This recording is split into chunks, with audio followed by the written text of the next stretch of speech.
Take drugs, kill a bear.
Huh. Well. Hello. Hopefully everyone's having a good Saturday. I'm wondering if I didn't make it known that I was going to be streaming today, or maybe I just shouldn't have set it up as late as I did. I don't fucking know. Because not a lot of people showed up. Well, that sucks. Well, I guess we're working in silence then today. What the plan is today is, yeah, people want to show up, they can. If not, then they don't. The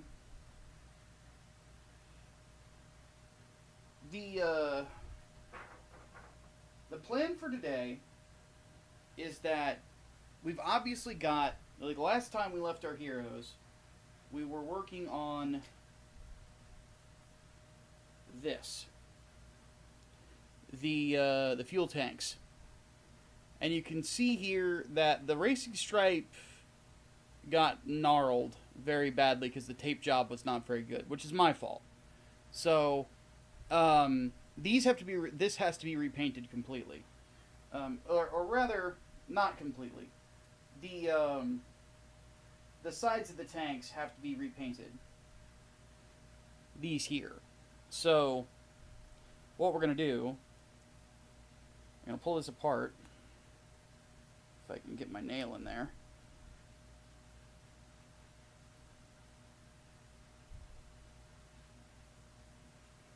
I seem to not be able to get my nail in there.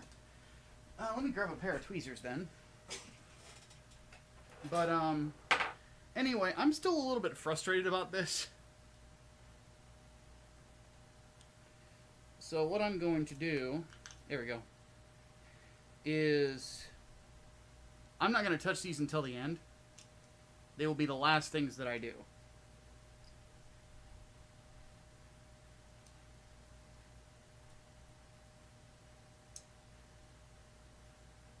Instead, what we're going to do to start off is we're going to focus on the weaponry of the Sinanju.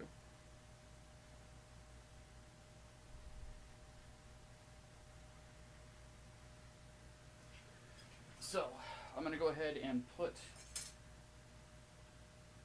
these parts back up on sticks real fast.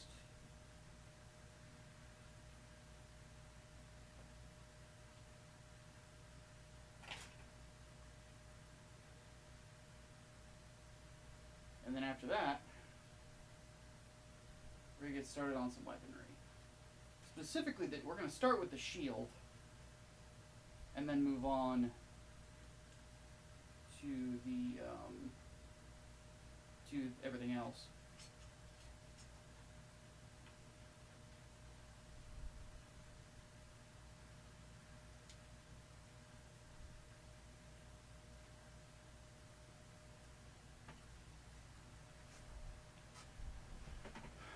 But let's have a look at the Sinanju real fast.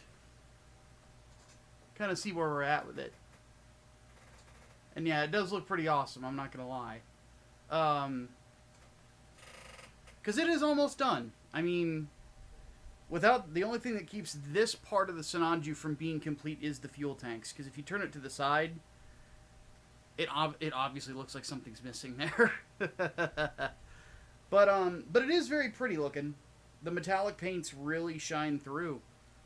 I've already got a spot for this ready on my Xeon shelf in the other room.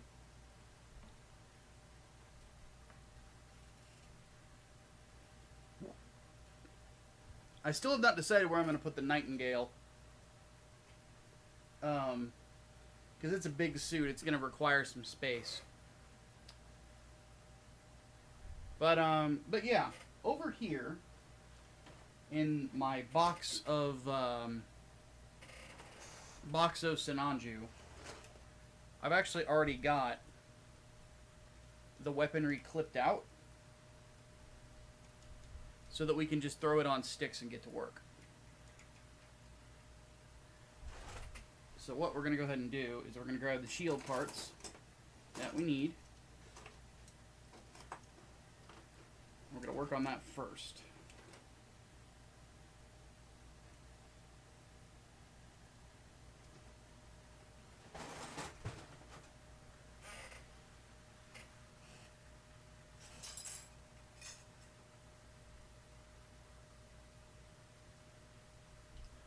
So, let's go ahead and... It's got to be a top shelf item. Yeah. Very true.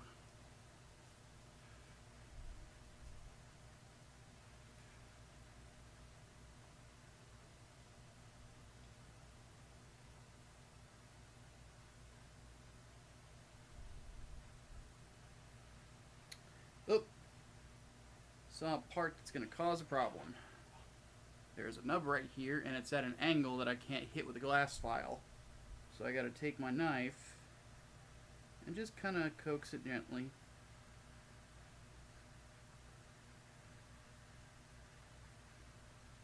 Because what I'm looking for with this is that when I run my finger over it, my finger doesn't feel like it's getting stuck on something. Because this right here, if the camera will fucking focus, there we go. This kind of a stress mark, you can't really properly get rid of. There's no good way to get rid of it anyway. So what you do, at least with the hobby knife, is you get it to a point where it's smooth, so that way when you surface over it and paint it, you'll never know it was even there in the first place. So I'm just checking to make sure that there's no more of that, so you guys can see what I'm doing. I'm just running my fingers along it, and then if I get like a hitch, I got a little bit of one right there. I just go gentle with the knife until it stops hitching. So, because yeah, the one thing about like Xeon mobile suits is that there's a lot of like curve and stuff like that on them, so sometimes you get these nubs that are in really weird, awkward places because they're on like a shoulder or something like that instead of being undergated, and you have to be really cautious about how you approach that nub because you could end up fucking the entire look of the kit. The other thing we have to do that is going to be kind of tricky is this part right here. So I'm going to actually move the Sinanju proper over to my hanger area for now. Put him by his brother, so you guys can see what I'm doing here. So right here is the shield. Now the thing about this shield compared to the other parts of the Sinanju is that these parts here that are supposed to be golden, they're not raised very high compared to the stuff that we reverse washed. So to be honest, we can't reverse wash them. So what we're going to have to do is we're going to have to paint all of this in black, in a gloss black, and then once that black dries, we're going to have to tape it and then cut the design out and pray we get it right. But the good thing is, because this is a black, what I can do is, if it's not quite precise, if I go a little over, I can take my Gundam marker and just touch it up on those little areas, and that will unfuck the problem. So I should be able to get it looking good. It's just going to take a bit of elbow grease. This is going to be a long stream, so I'm in it for the long haul. I'm hoping people come in today to hang out with us to make it a little bit more tolerable, but if they don't, they don't. It is a Saturday.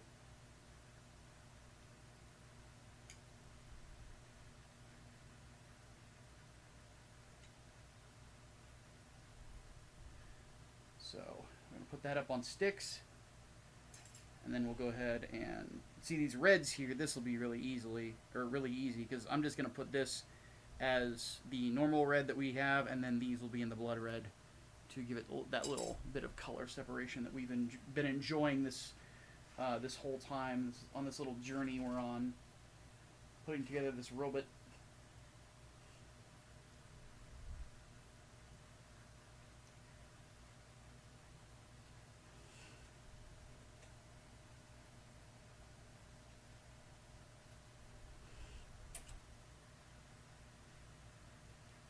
And the great thing is that these parts, this inner part you see where these holes are, these are covered, so it doesn't matter if they get painted. So we can just put the stick right here, and it's not going to make a difference. I love it. But we do want to make sure we're getting the back of it completely painted.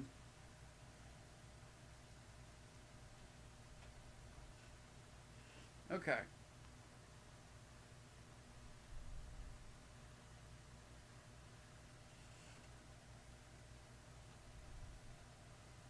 So we've got that up on sticks. Now, is there anything else? Oh, the beam sabers. It has 2 hidden beam sabers for the forearms that we need to do as well. You know what? We'll go ahead and get the beam axe out of the way too.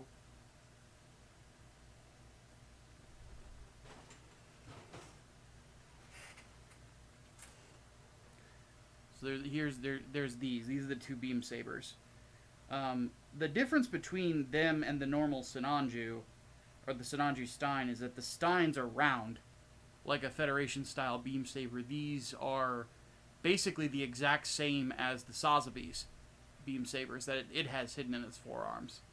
But with the Sazabi, instead of coming out over the top of the arm like the beam tonfa, they come out right here by the wrist area. Little detail.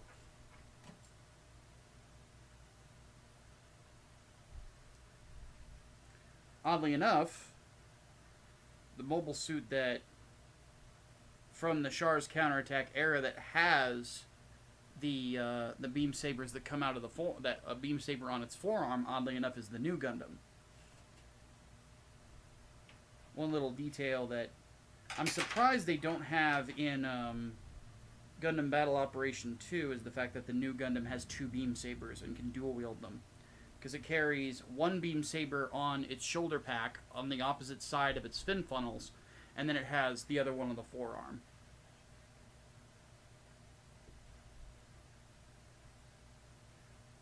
Remember stickering the shield when you built the high grade, most annoying part of the build? Yeah, it's going to be tricky to paint it, for sure.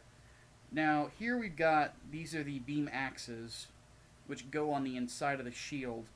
But because these are also handheld weapons, I'm going to actually be painting them a little differently. So, can I put these like this, maybe? I can.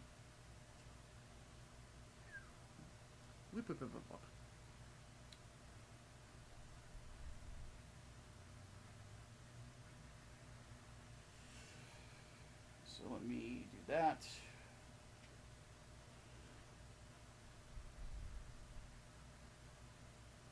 And then that. But yeah, these will be hit with a different primer and hit with a different type of paint that I'm using for the weaponry. So let's go ahead and bring that over here, because this is what we're going to be using. So this is Mr. Color Metal Black, which oddly enough is a little different than metallic black, because when you look at it... Oh, it's not shaking up. Hold on a second.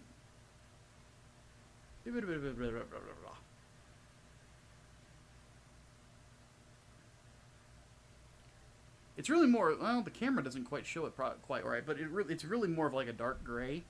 So it tends to take on the properties of whatever primer you put it on. If you prime it in white, and then you spray this on, you're going to get a metallic gray. You do a gray, it's going to make it a dark gray. And then if you do black, it's going to be black. So, one little thing of note that will come into effect later.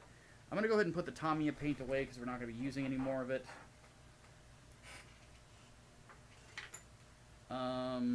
Do I have anything yellow? Because I'm going to start putting paints away or out of my way. Nope, we're done with yellow parts, so we can go ahead and get that out of the way too. Oh, this is gold, but you get my meaning. There is a green part that we will need the metallic green for one of the rifles. And I'm not planning on using any of these beam effects. But I will say, I love the fact that they're just recolors of the Sazabi's. So I'm going to save these in my Gunpla box. The one thing I found interesting about this is that the bazooka, it gives you 2 options with the bazooka in this. You can either turn it into an underslung grenade launcher like it's used in the anime, or you can just make it a separate bazooka like the Sinanju Stein. Because the Stein does not have the underslung grenade option on its rifle, because it's got a completely different rifle than the normal Sinanju, a much more powerful one, I might add. So...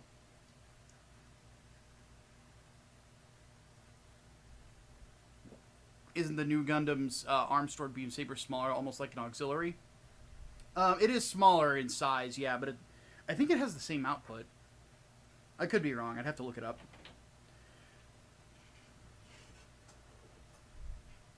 Okay.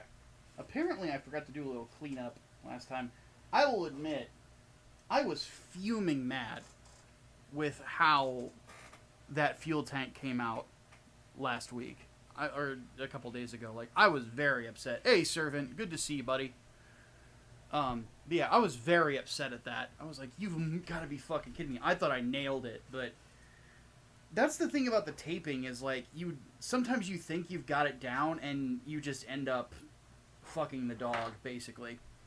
So, but by the way, one thing I have done is I went ahead and ordered some more paint thinner because we're running low. That's the problem of working with, like, thinners and humidity is they don't really... You tend to use more than you want because of the humidity. That's why I try to do these streams on days that's a bit cooler outside. Today being one of those days.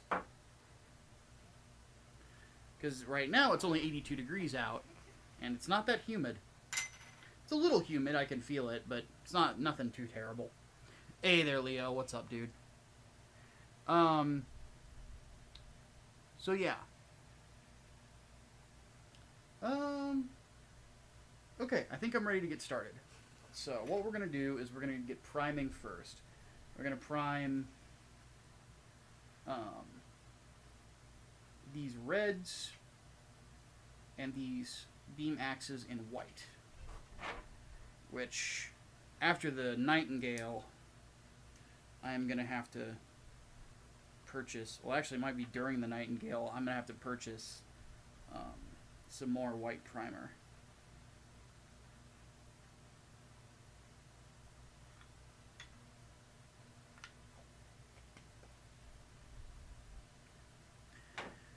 Which is more money, but it is what it is.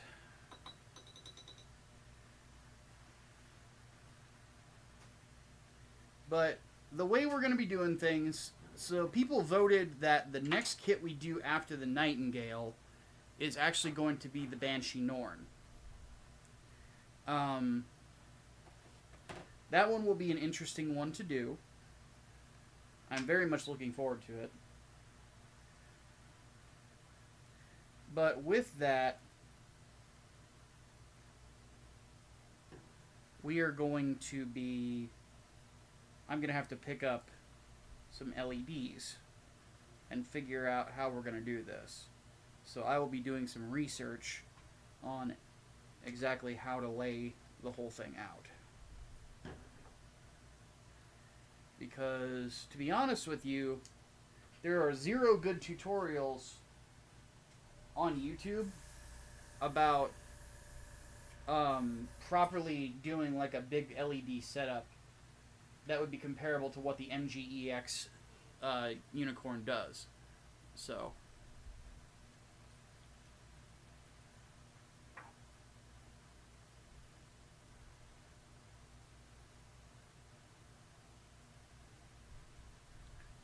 I'm real quick making sure that my brush is nice and clean and that we got a good spray.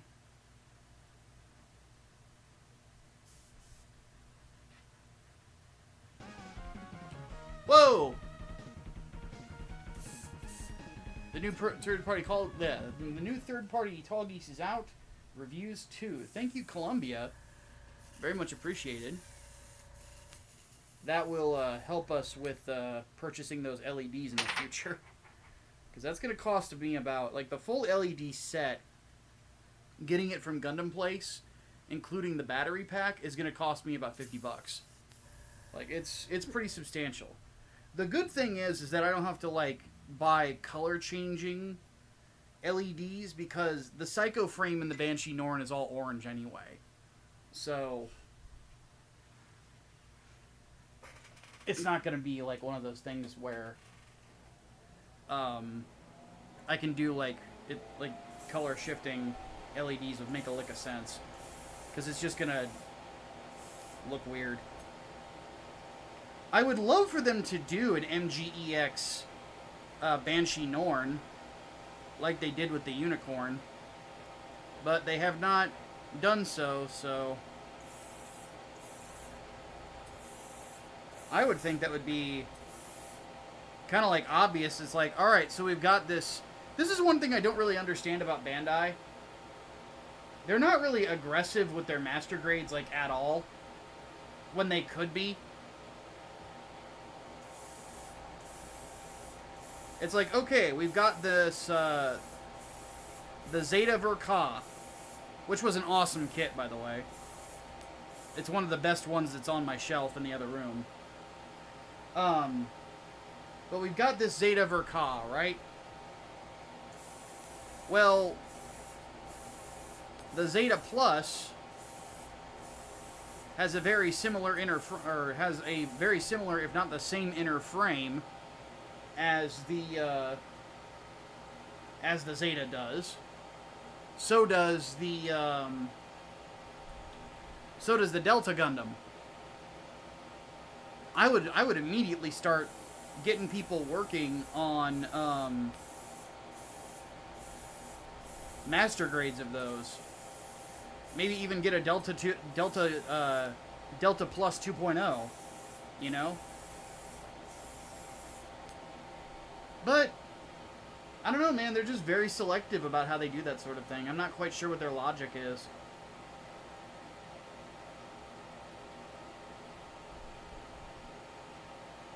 Granted, I think really more than anything, they're just a lot more focused on the 1/144 scale kits these days than they are the 1/100s.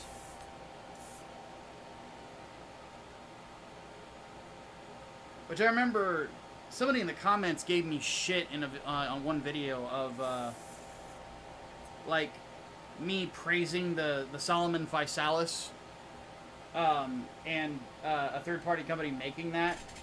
Got mad at me like, well, you're endorsing piracy, blah blah blah blah. I'm like, look, dude. First off, none of us know what Bandai's relationship is with these third-party companies.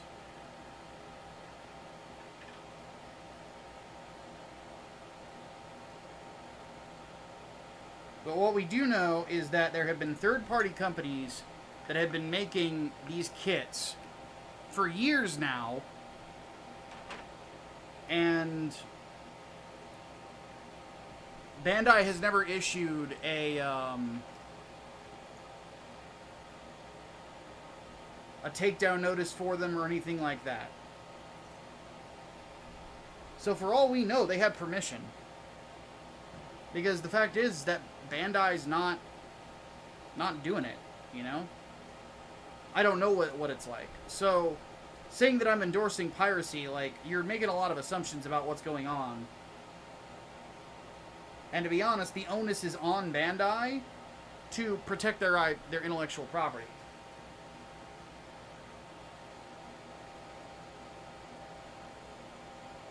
So if they're unauthorized, well, Bandai needs to get on it and protect that IP. Because if they don't, people are just going to keep making them.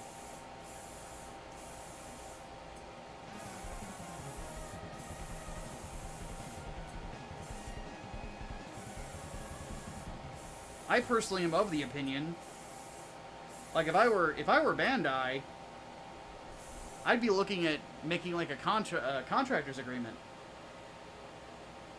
Thank you for another super chat, Columbia. He says, I want a Master Grade Psycho Gundam 2, not the 1/144th. Hey, man, I'm with you. I'm absolutely with you. I think that, I know for a fact that Gunpla builders, we're kind of madmen when it comes to the things we want to do. And I still very much believe that 1/100 Master, 1/100 Psycho Gundams or 1/100 Kshatriya or stuff like that, I think it would sell.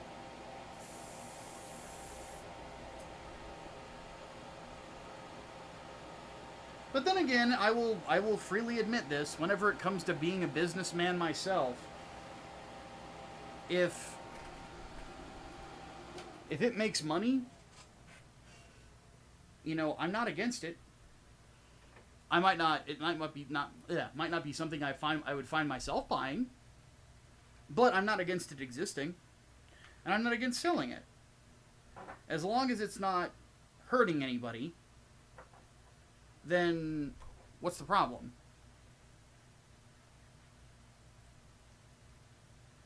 They might use third party to test the waters. Yeah, that's very possible. Because, like, one thing that's always surprised me is that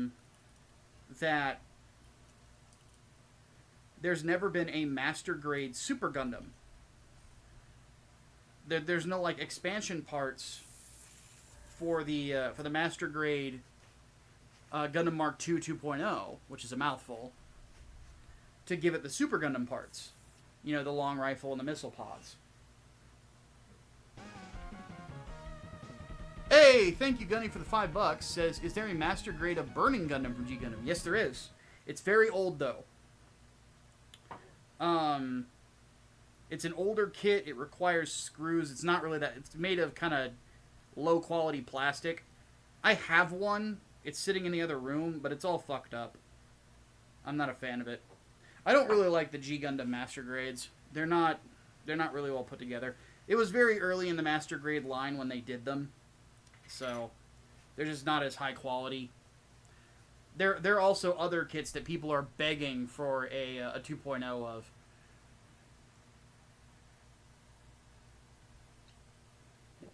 Which, again, money on the table.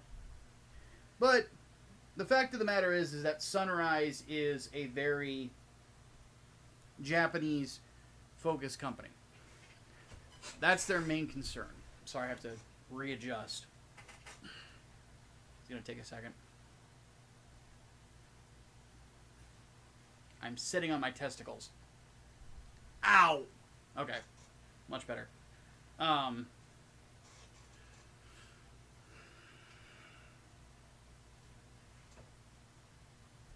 That is a very uncomfortable feeling, by the way.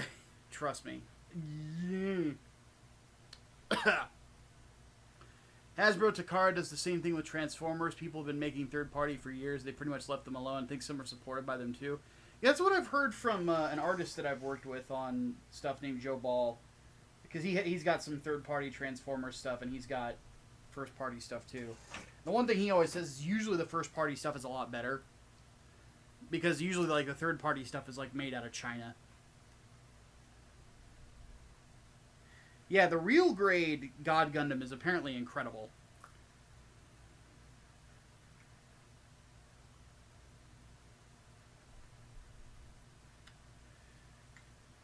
So yeah, just the Master Grades. Now, don't get me wrong.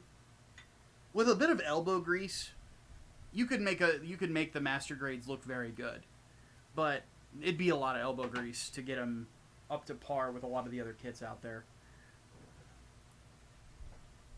I'm hoping that they're opening the door in the future for, like, 2.0s of the Master Gundam, the God Gundam, and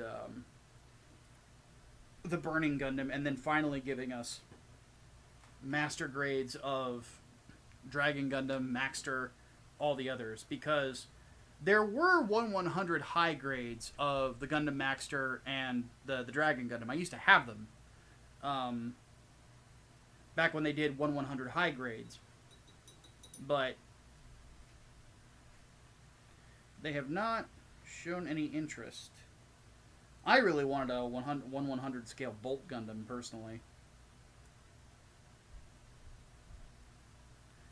But yeah, when I first got into Gunpla when I was a teenager, that was what I first got for, like, Christmas and shit, was 1/100 high grades. They were pretty fun to build. But the stickers always fell off. So.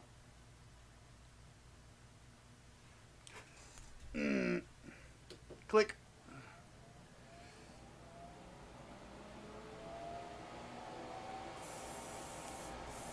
Alright, quick primer on this one, because we just need the paint to stick on it.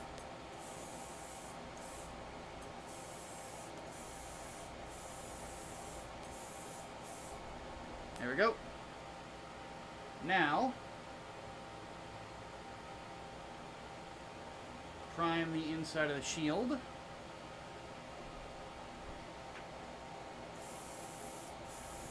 Because this is going to get a good solid paint job, so we don't want to have any blank spots on it.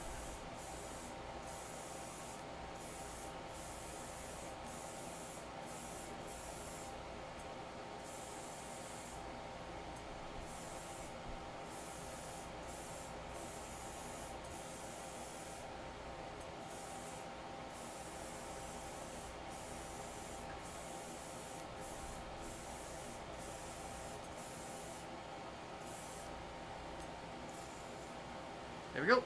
That's primed and ready to go. So,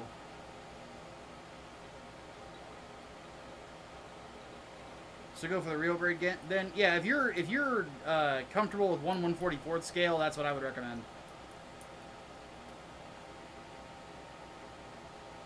I know I'm in the minority when it comes to that.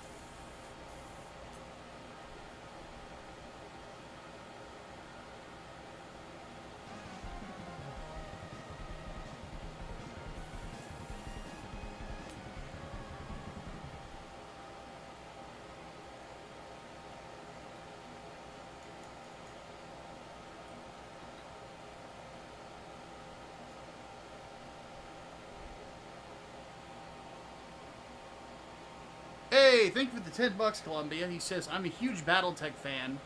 CGL, the company has an excellent policy where you can hire their artists or others and use their IP so long as they use art too.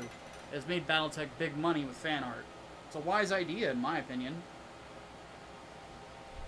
Also, why are the alerts not coming up? Hold on a second. Turn off the fan here. Let me try a thing real quick.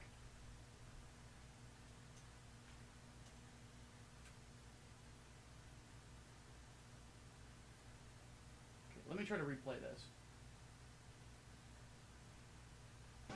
There we go. I didn't hear it at all. So I guess that's just maybe a me thing. Because I missed a couple of them until I saw the color out of the corner of my eye. Okay. So let's go ahead and do... We're going to do the reds last.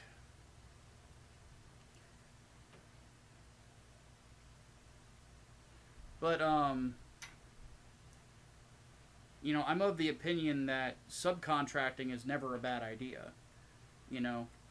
Like,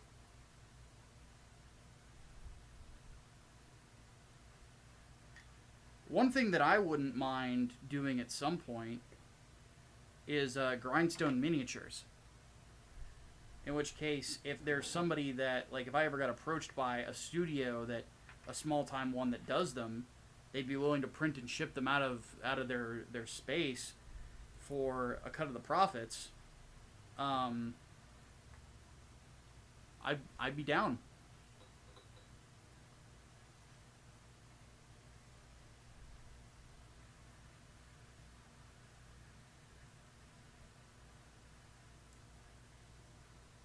And that's largely because I really feel like the best way to do business is to be open.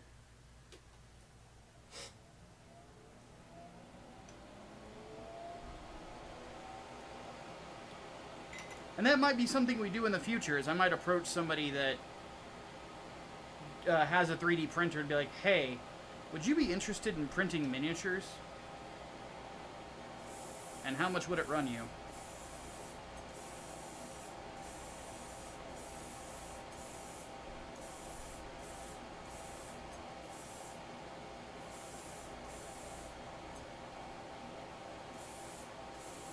And then just come to an agreement with them.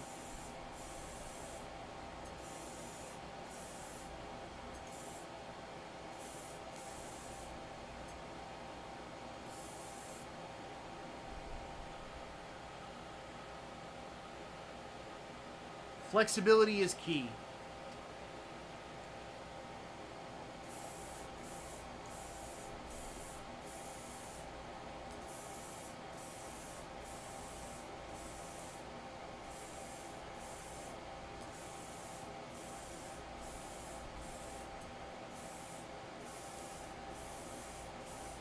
Have I heard of Genlock?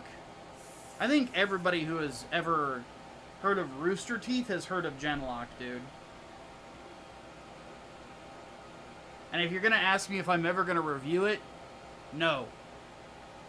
Not unless dinero is involved. I watched one episode of it with Xavier, and it was one of the worst experiences I've ever had in watching a show. It was fucking stupid.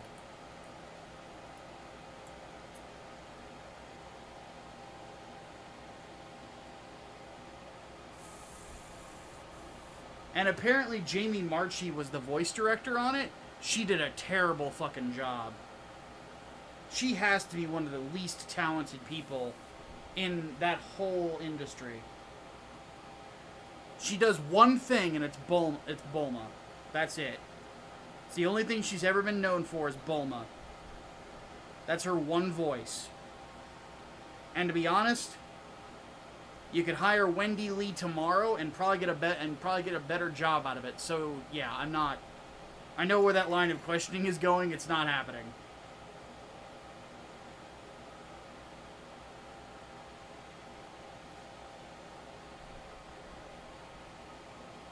Isn't that the series Vic was fired from? No, he was fired from Ruby.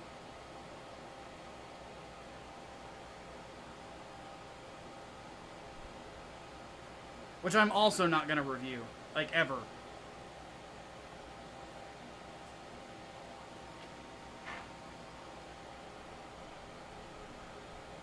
Also, why did I put the gold away?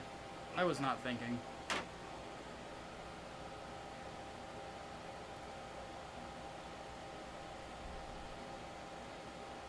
No, Leo. I see what you're doing. I'm not reviewing it unless someone pays me. You're not sparking my curiosity over it. I know the game you're playing. Not gonna work.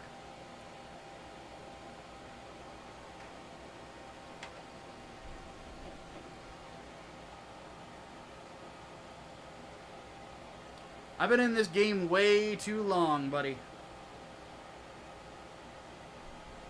I know what I'm being played.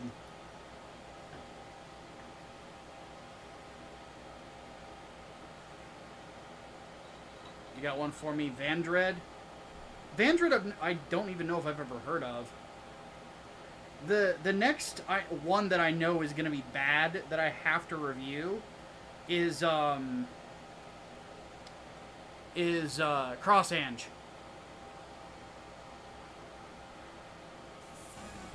Because somebody did pony up for that one. 420 Glenny throws in $2. He says, I tried to watch season 1 of Ruby. Boring. Yeah, I don't have any interest in it. Am I a psychic? I might be a new type.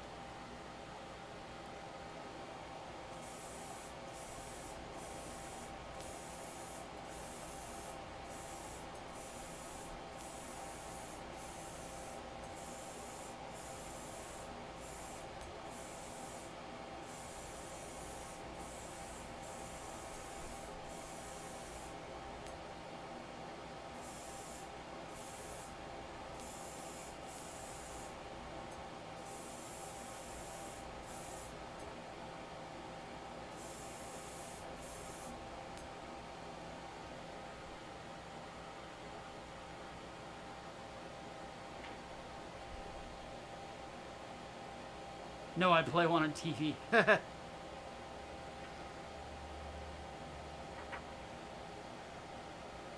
But yeah, like, Crossange is the next bad one I have to watch, and that is gonna be unfucking bearable. Because the big thing about it is that it has a shit ton of fan service in it. Thank you for the $2 Servant. He says, you're welcome for the Crossange review, everyone. Yeah, it was Servant who paid me to do it. Because, like, I've seen a bit of Crossange, because I was curious about it after I played Super Robot Wars V. And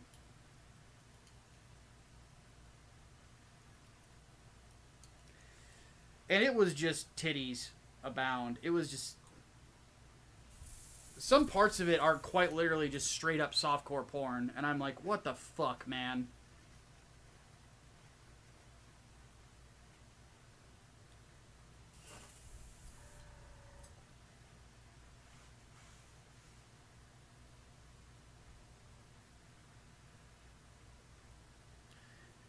But the one thing about it is like I'm gonna have to try to write it in a way that I don't sound like a prude.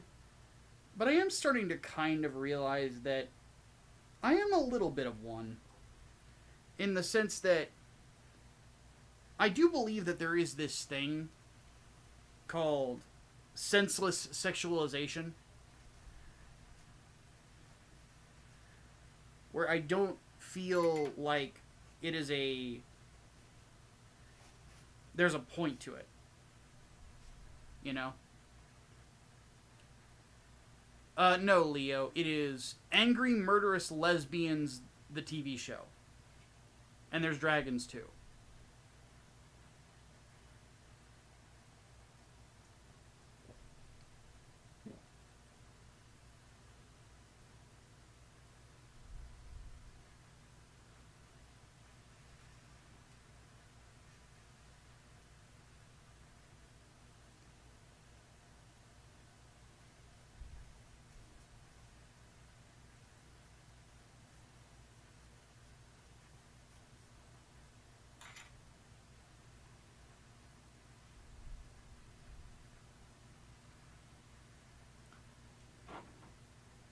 That's called taste, Micah. According to some people, I have none. According to other people, I have good. It just depends on who you ask. I'm just one of those people that, like, if sexualization makes sense in context, I'm not against it. But context is what means something, you know? Hot lesbians or actual lesbians? If you're into anime waifus, you're probably going to think hot.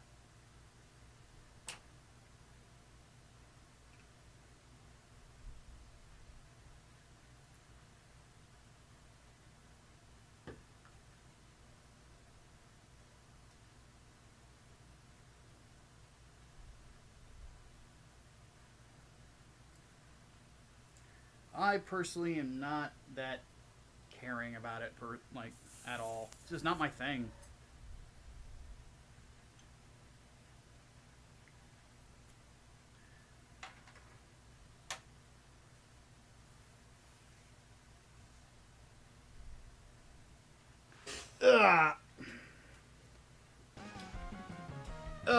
Thank you for another $5, Gunny. He says, I'm at least happy for Death Battle to go on away from Rooster Teeth. Also, Red vs. Blue should have ended after 13, with Tucker protecting the AIs. Interesting perspective. And yeah, I'm happy for the Death Battle, guys, but I thought it was a little tasteless of those dudes to ignore Stuttering Craig when he sent them congratulations on being able to continue the show.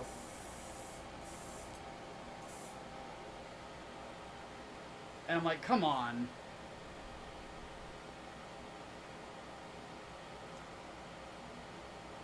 But whatever.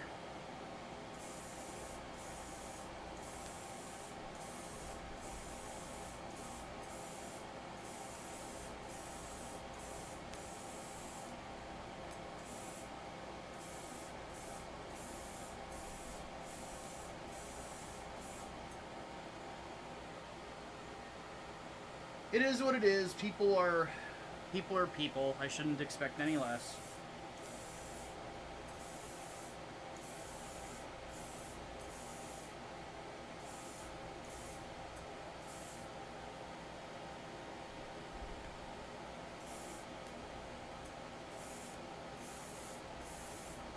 Because even though I don't agree with everybody's takes online, I do have a respect for Stuttering Craig in the sense that, you know, back during the days when he ran Screw Attack, you know, they were pretty staunch about defending video gaming from people that wanted it censored. And I very much find that admirable.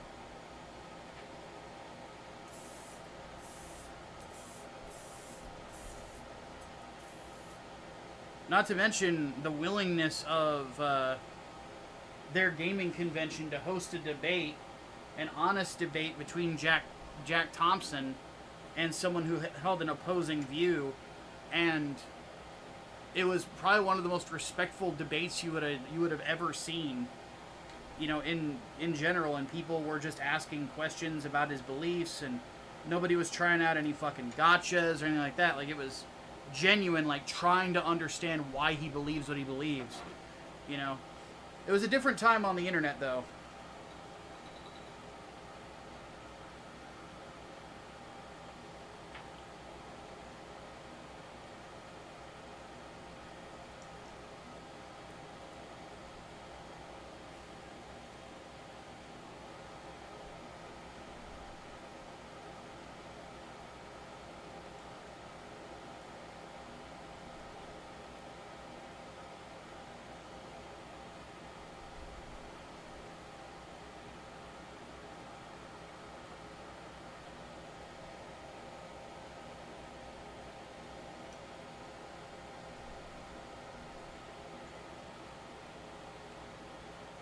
I understand the waifu revolution.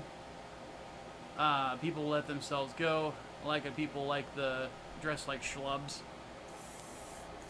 Yeah, that's one thing that it kind of goes on to a different rant from me. So obviously I'm dressed like a schlub right now because I'm at home. I don't plan on going anywhere. And I'm painting stuff. I'm in something that I don't mind getting dirty. But I very much do believe that there's a lot of young men that have kind of resigned themselves to just sitting at home jerking off to fucking hentai and shit rather than, like, going out and meeting people. And it's kind of sad. 420 thank you for the $5. He says, I have more disdain for RT people of the later years like them firing any co-workers that's not far-ass left-leaning, Matt and others in charge. Yeah, that was one of the parts of the downfall of that company. But it's also on the old guard to be willing to stand up and say, hey, we're not going to fire somebody just because they don't agree with our politics. You know, because the fact of the matter is that that's discrimination. And you legally, as a company, cannot do that.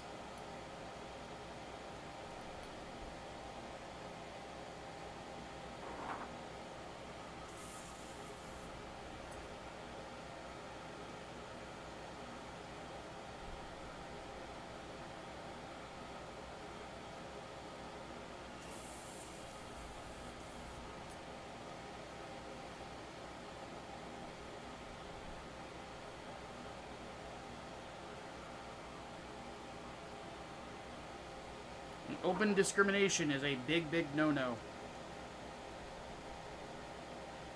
And you will end up getting sued by the government for that. And they will win, because it's the government suing you through governmental means. You're fucked.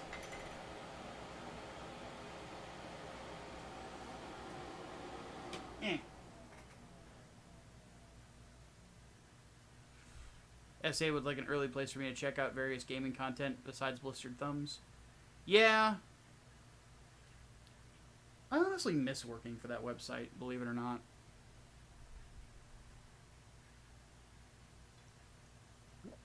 When we had things smooth, we were, in my opinion, of a much higher quality than a lot of the other gaming websites that were out there at the time. And if it wasn't for Doug and Rob listening to ne'er-do-wells who ended up fucking their business as it went on, it would still exist to this day. I have no doubt that we had a good plan for the future with it. But some people had to make everything into politics, and out I went.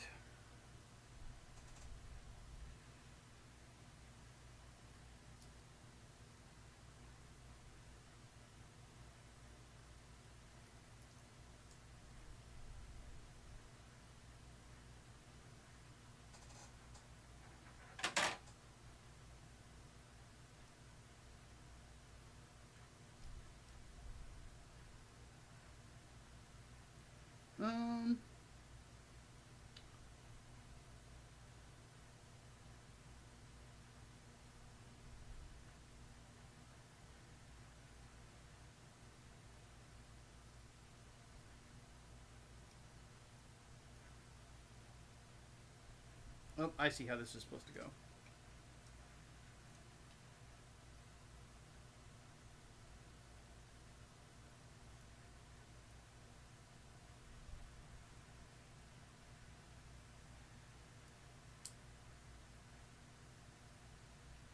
Hold on one sec.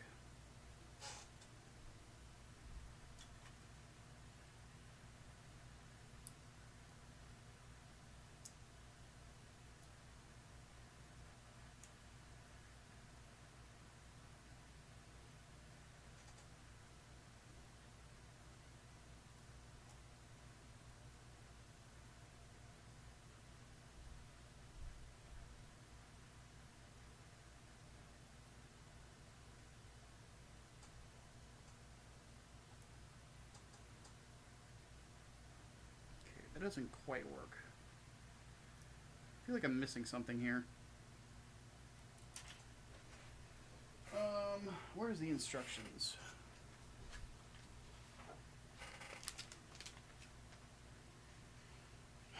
But yeah, we put in some good work over there.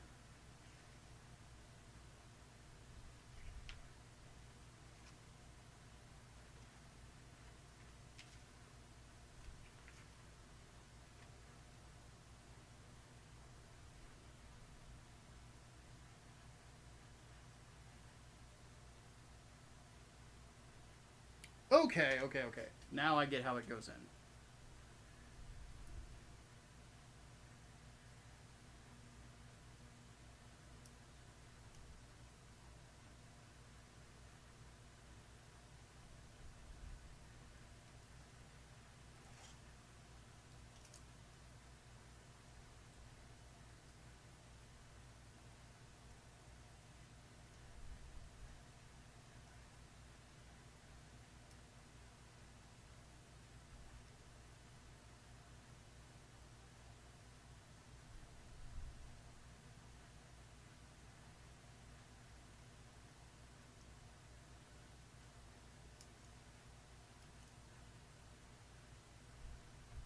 I think.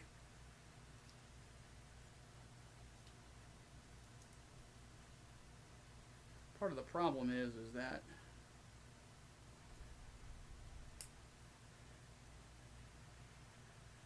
little notches are not clicking into place like they're supposed to, which of course causes a problem. There we go. Got it. So this right here is how the beam saber fits in there.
Now for the other one.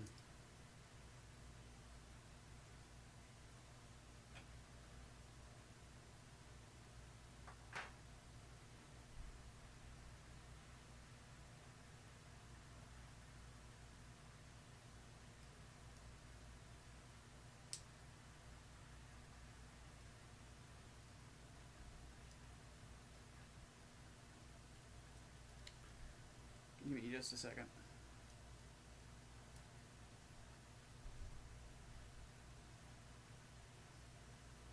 So what you kind of have to do to get these in there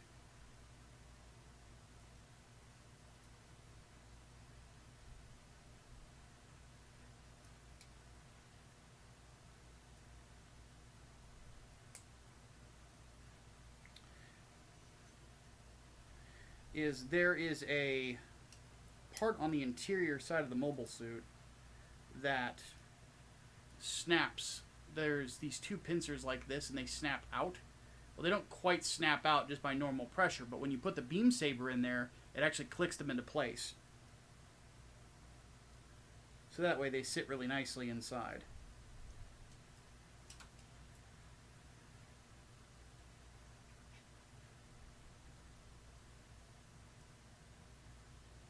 So now by looking at the arms, you'd never know there were beam sabers.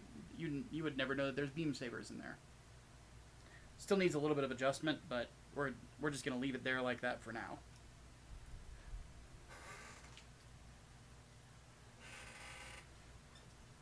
I just want them out of the way. Okay, now we need to paint the big piece in a normal red.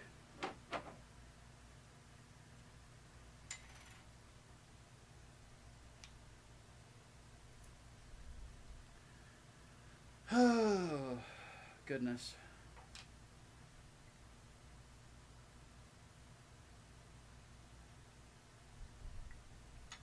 So, adventures in Gundam fandom again today. There was a young individual who left a comment on my channel saying that I deserved the death threats and stuff for, or threats of violence, rather. I don't think I got an actual death threat yet. But I deserved the threats of violence for having a negative review of Gundam Seed.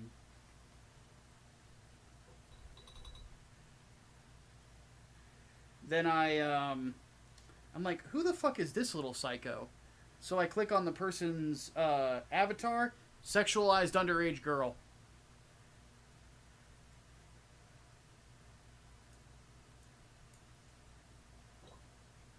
So, Lolicon.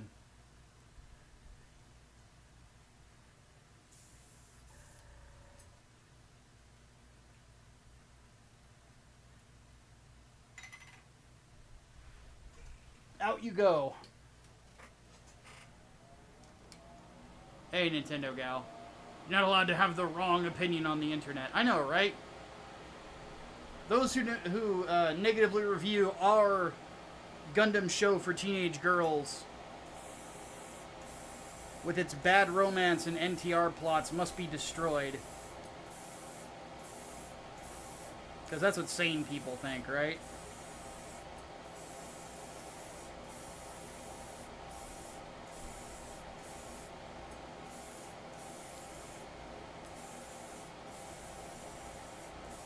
It's a wild thing to me, man.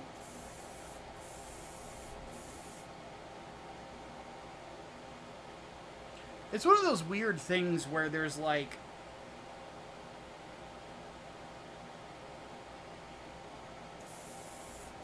there's actual vile things that happen within a fandom. Like the sexualization of underage girls and things of that nature, right?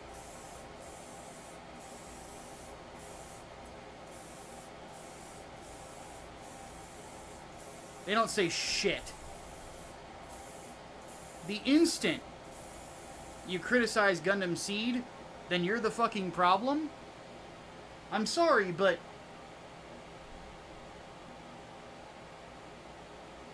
come on now.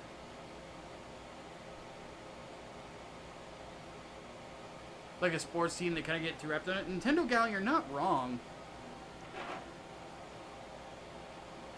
I honestly think that is a big part of it. It's a tribalistic thing.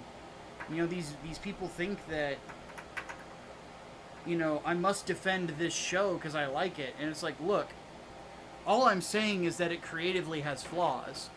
And that I don't like it because of those flaws.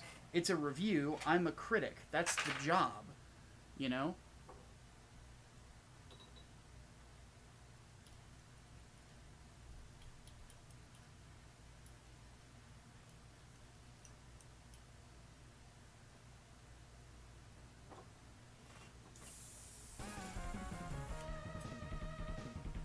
Hey, Gunny, thank you for another $5. He says, Seed fans on X tried to say that Seed had the most unique design looking...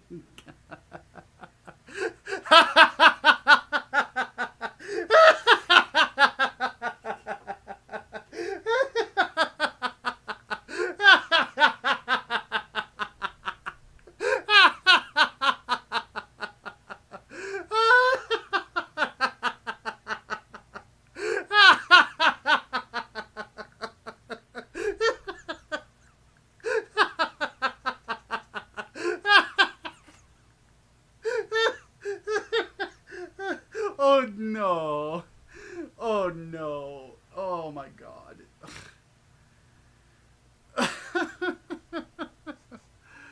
Oh. And yes, it's nice to meet you too, Nintendo gal. Found you after a Gundam group posted one of your Seed reviews and went ballistic. Figure you had to be saying some right things. Is it that Gundam Facebook group I keep hearing about? Or is it a different one? Because, yeah, I hear that, like, there are people that have effectively turned me into he who shall not be named, whenever it comes to Gundam Seed fans. Like, that's fucking wild. Like, I want to see the shit that these people say.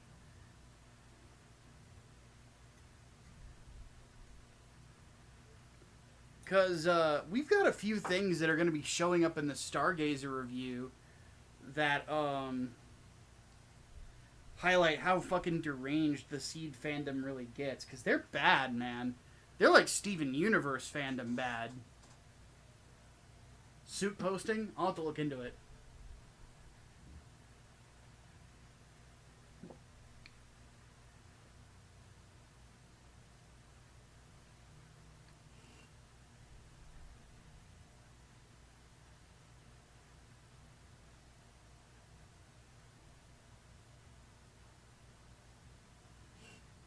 Yeah, Seed has unique designs. Uniquely bad, but that's not completely uniformly true with Seed. There are some good designs in Seed, but there's a lot of them are just kind of mid. The biggest problem is the whole strap a jet to its back thing. That, I am of the opinion, is just one of the gaudiest looking fucking things that I've ever seen in mecha design. I hated it when Dragonar did it. I hate it when Gundam does it. They're in theory just crap posting, but the way some people get butthurt most of the time. Well, yeah, that's kind of what I expect to happen. Because here's my thing, man. If you're a female Gundam fan that likes Gundam Seed, I don't like. You're kind of you're the target demographic, you know. If you like sappy romances and kind of those kind of weird views on don't fight ever, like, it's kind of expected because it's a very girly thing, you know. You can tell that Gundam Seed was written by a housewife. Hey Serena and hey Ronan, hopefully everything's going all right. Because it was, you know. It was written by a woman that has very naive views on war and conflict and things of that nature. It is what it is, you know. I'm pointing out that it is what it is, you know, and I think that for a show that up to that point had a very mature take on war and why it is bad and the problems with it, suddenly turning it into an immature take on a tough subject matter, I have a problem with.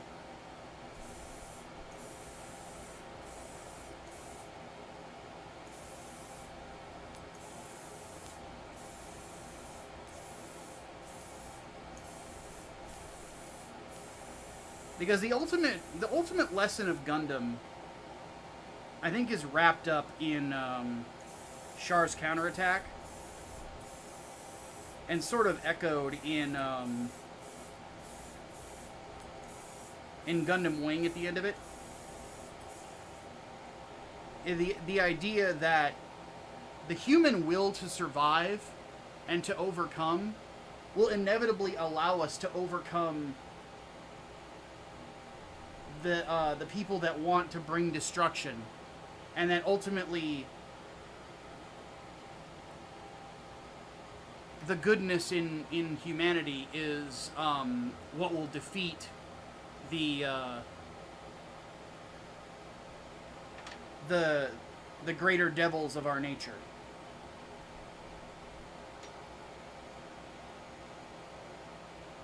You know, and I think that it is it's a very positive message about humanity. And that's what I love about Gundam, is that it's not like treating you like a child for having certain thoughts about conflict. It's examining them and what they do, you know, and how these sorts of things come about.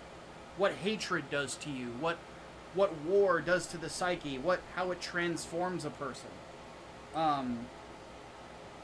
You know, these are mature questions and and thoughts that we've seen in music, that we've seen in, in other pieces of media and other war media. Because one thing I will say right now, I'm not into Gundam because it's anime. It's anime. Honestly, I'm not into Gundam because it's from Japan. I'm into Gundam because it's a war story.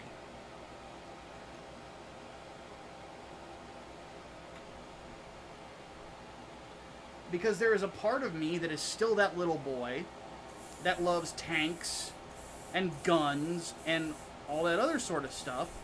But the adult, the part of me that has grown up, enjoys discussion of the mature elements of all of this, and the purpose that war might have, if any.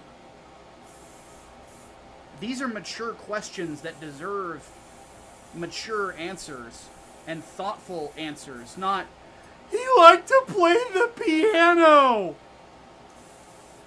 You know?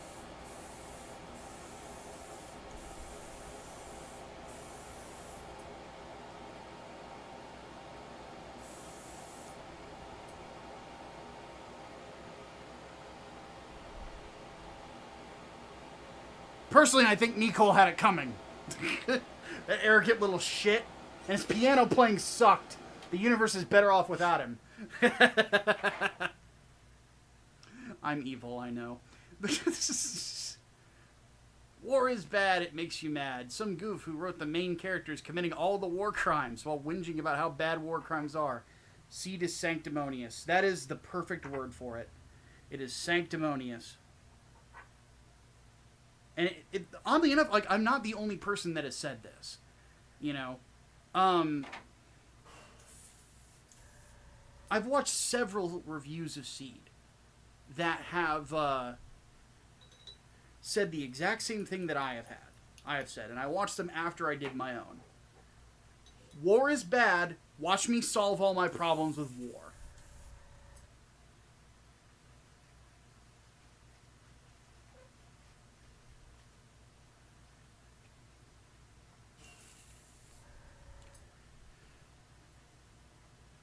Meanwhile, take a look at Amuro in Char's counterattack. He doesn't want the war that's coming. He doesn't want to do it. But he fights it because he knows he can stop bad people. Is the Federation the best boss in the world? Fuck no. They're corrupt as shit. And effectively, Londo Bell has to clean up their fucking mistakes. But if Amuro Ray and Bright Noah weren't there, how many more people would be dead? Char Aznavour was not going to stop with just stop fighting. Amuro does try to talk him down, but he goes in there with the intention of, if I have to kill him, I will do so.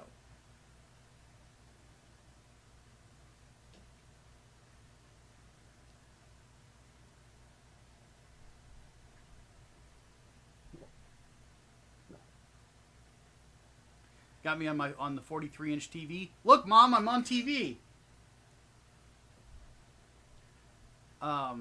Exactly. I like the discussions that arise from many of the shows, even if you're just asking it internally about things that are going on. Yeah, and that's the great thing about Gundam, is that there's so many philosophical questions about it. There's so many tough subjects that are taken on by it when it's at its best. You know, that was why I loved IBO so much.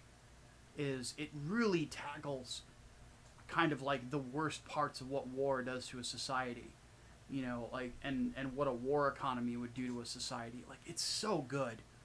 It's so fucking good, man. And it doesn't preach to you. It just shows it to you.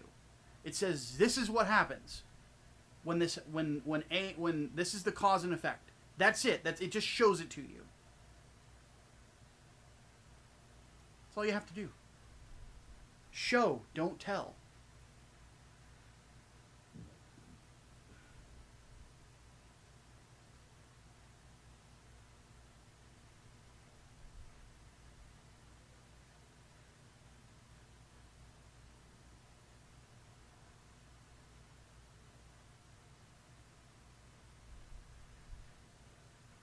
Okay, so this is going to be the tricky part. I tried my best, Nintendo gal.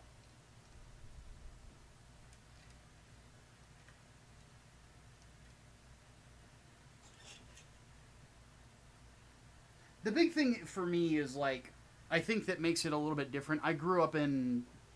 You get a good look at my hairy arms there.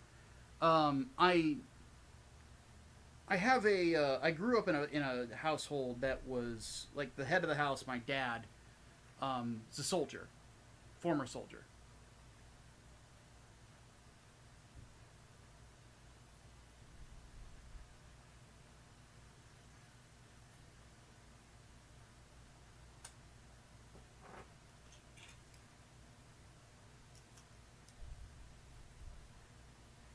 So my views on war and the effects of war are very different than a lot of other people's.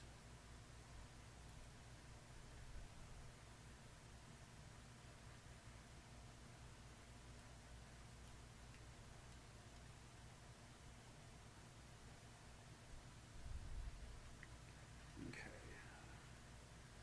This is going to be tricky, but we're going to try it. Going to try to make it happen, folks. Okay, I need my hobby knife. I'm going to get a new blade for this. The reason Rustle won is because that kind of thing mirrors reality. People use dirty tactics to win against good guys. Yeah.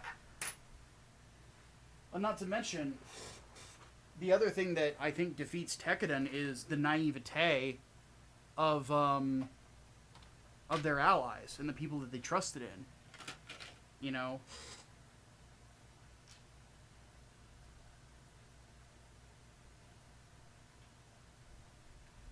Because Mabale isn't going to be enough.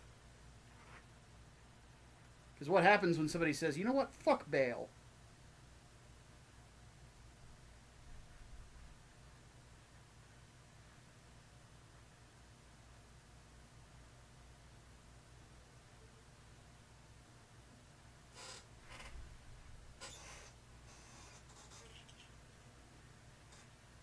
And they kind of pay for it. Their ambition ends up becoming their downfall.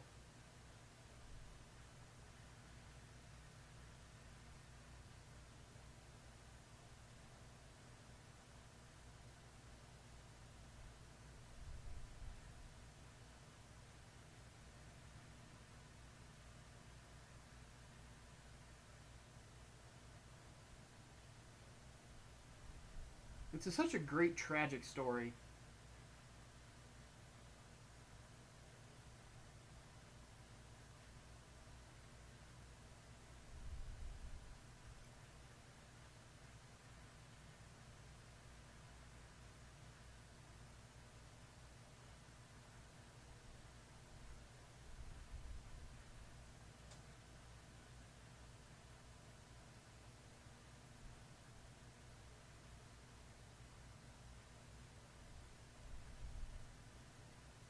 You want to see all those boys find their happiness, find their place, but in the end it doesn't come.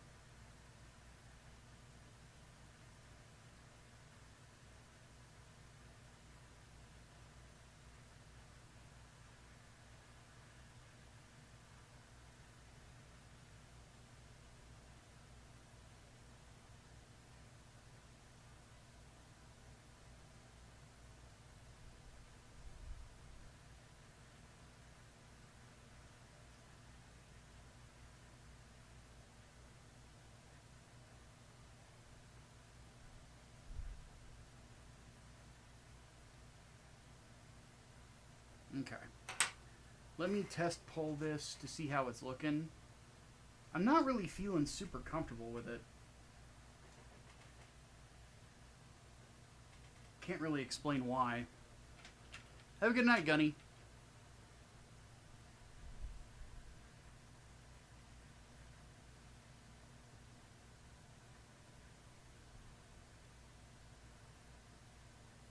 I fucked it up already.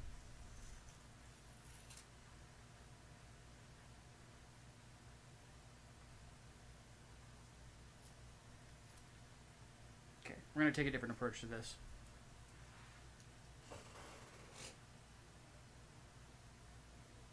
I think I was kind of overthinking it a little bit.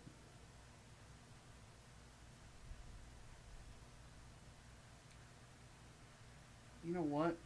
There's also now scuffs on it. Okay, we are going to have to reverse wash this. I don't want to, but we don't really have much of a choice here. So what we're going to do is we're going to bust out the golds, because I don't want to scuff this with the blade.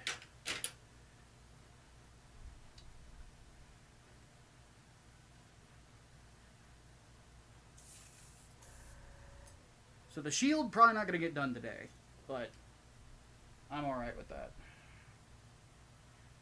The reverse wash method is just going to be a pain in the dick, but we'll make it happen.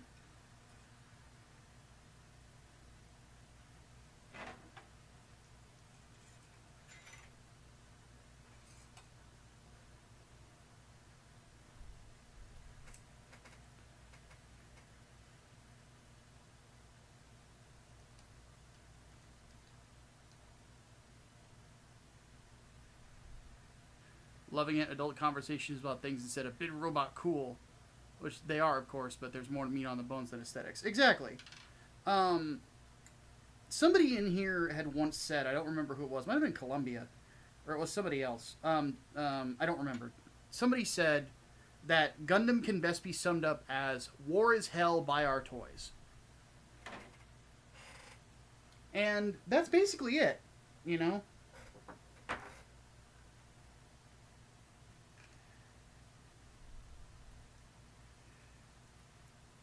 It is very much a show for adults that has some very complex ideas about war, about life in general, and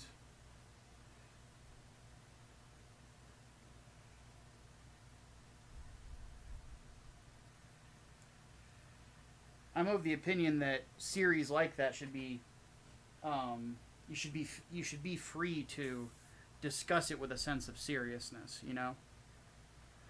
But some people, I suppose, disagree. Startled my son with the laugh I just had. Yeah, that's extremely true. Yeah, I mean, it basically is.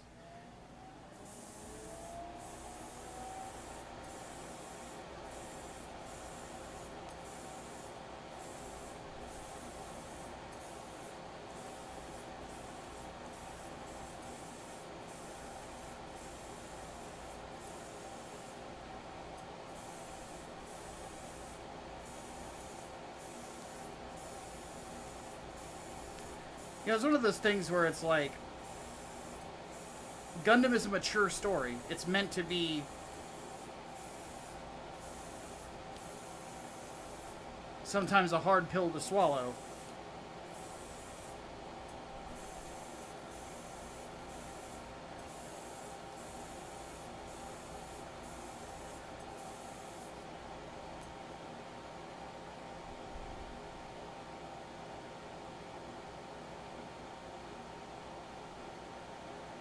And I think it does it discredit when you don't take it as seriously as the subject matter requires.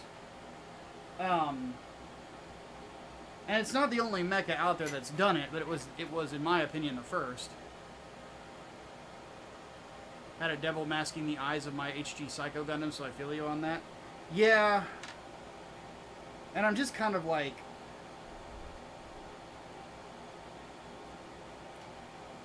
I really, admittedly, am too strong for my own good. I'm really worried about scuffing the hell out of the shield with the blade. So we're just gonna reverse wash it. You know, not a huge deal. There's just gonna have to be a lot of touch-up work done. This has just been a very challenging kit to do without decals. And admittedly, I could have saved myself time by just buying those decals, but I'm like, you know what? Nah. I want to power through this. I want to do it and make it look good, you know?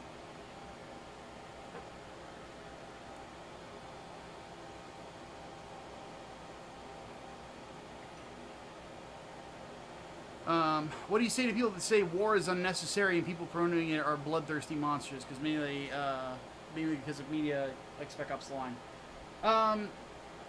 I think that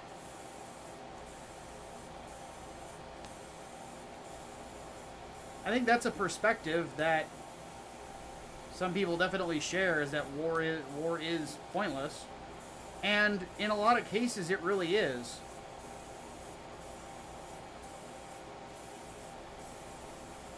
Still to this day, people look at World War I and wonder why the fuck that even happened.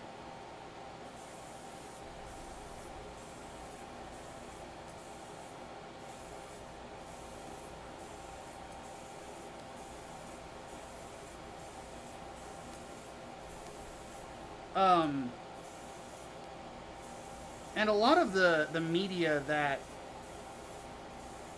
we think back to that criticizes war and violence and things of that nature, a lot of the best stuff was made in the 20th century. Well, what is the 20th century? It's the bloodiest century in existence. And it doesn't even come close. More people died in the 20th century than, several centuries combined. Like, hundreds of millions of people died in that 100-year period. My alarm is going off in the other room. I'm going to have to go shut that off in a second. But it was a century that there were whole governments where their solution to whatever was going on in their society was just kill everyone.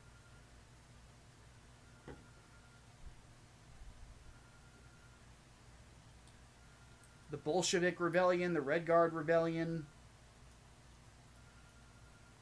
the Great Leap Forward, the Holocaust. In fact, like the whole the interesting thing about the video game Amnesia: A Machine for Pigs is that it's actually criticizing all of the horrifying things that happened in the 21st century, and the entity at the end of it is basically asking, does the human race really deserve to exist, knowing that that's what it's going to do to itself? It's an interesting topic. It's a mature topic that isn't easily handled. Give me just 1 second. Be right back.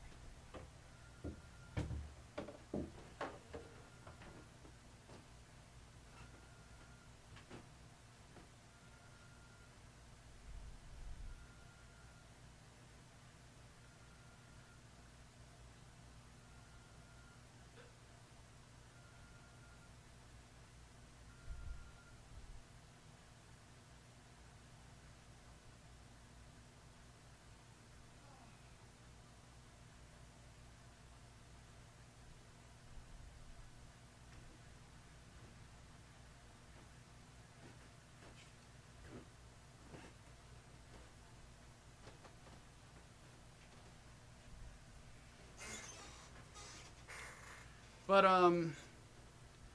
we ask ourselves if these conflicts are necessary. How many of you guys have heard the speech from the ending of Machine for Pigs?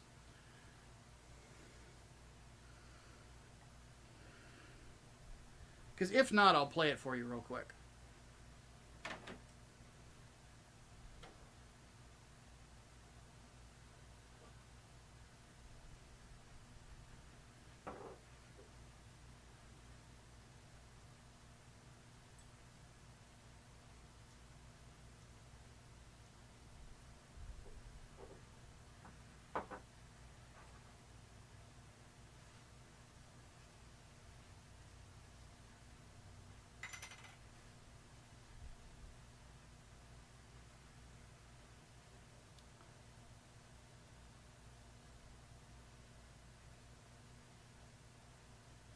Columbia hasn't. Well, since Columbia hasn't, I want an excuse to play it.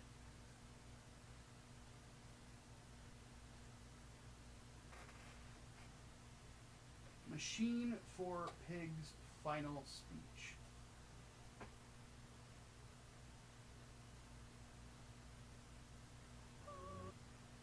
I'm going to mute myself and then we're going to listen to this.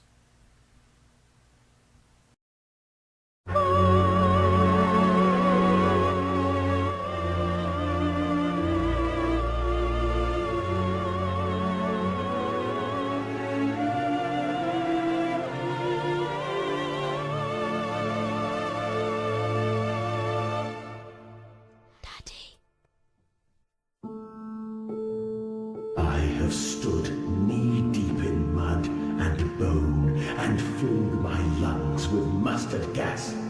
I have seen 2 brothers fall. I have lain with holy wars and copulated with the autumnal fallout. I have dug trenches for the refugees. I have murdered dissidents where the ground never thaws and starved the masses into faith. A child's shadow burnt into the brickwork. A house of skulls in the jungle. The innocent Mandus trod and bled and gassed and starved and beaten and murdered and enslaved. This is your coming century. They will eat the Mandus. They will make pigs of you all, and they will bury their snouts into your ribs, and they will eat your hearts.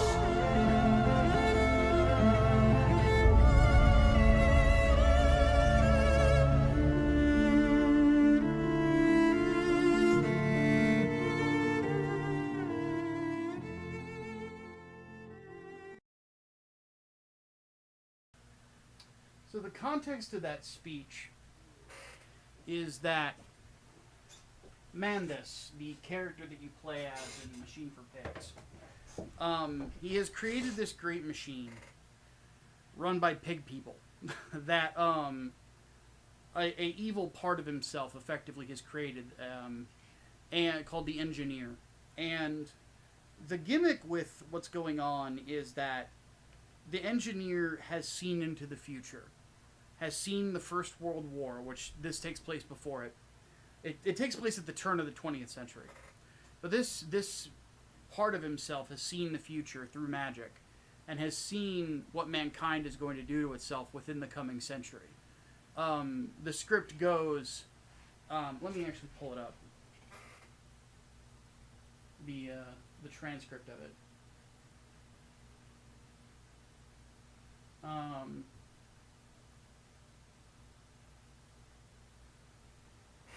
It says, I have stood knee-deep in mud and bone and filled my lungs with mustard gas.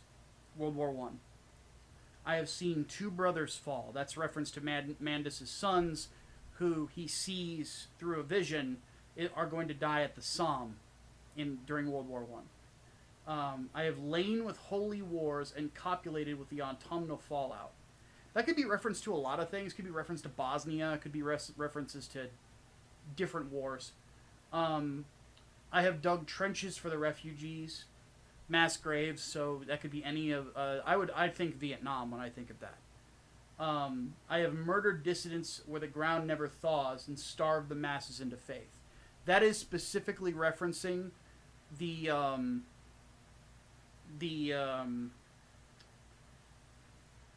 Soviet Revolution and also the Holodomor.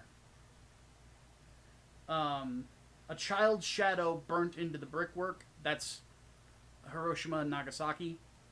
A house of skulls in the jungle. That is Pol Pot. And the Khmer Rogue.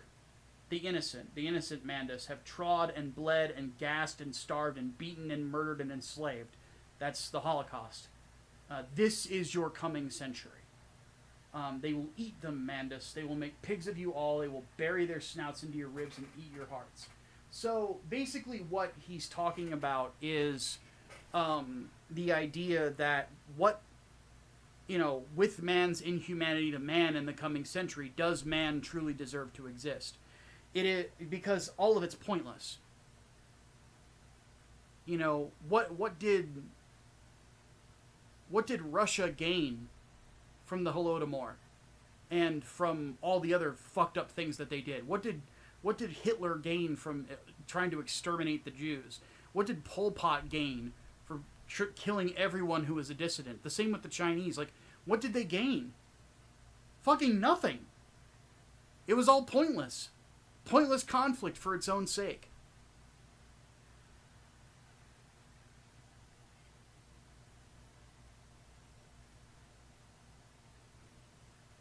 One thing that I appreciate about Mobile Suit Gundam is that it, through characters like like Haman Karn, we get to see the mentality of the murderer and what exactly it is that drives people to these things, that how a personal grudge against the world, against the universe, turns into one where mass genocide begins to happen and things of those nature.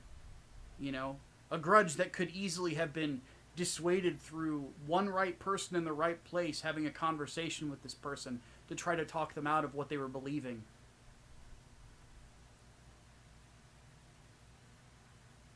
You know? War makes us monsters. And I think that a mature way of looking at it can bring the conclusion of this was pointless. There was no reason for this to happen.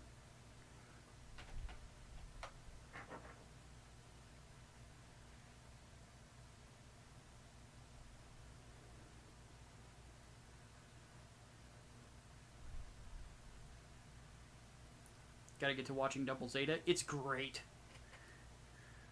Some people don't like how Double Zeta starts, because it is very comedic. But following up after Zeta, it's kind of necessary.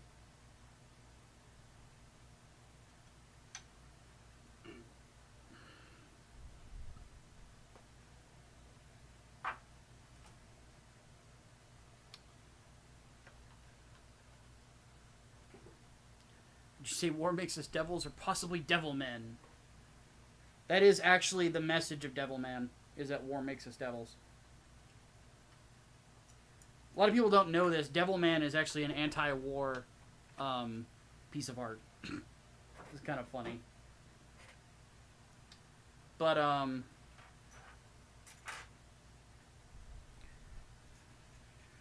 of the belief that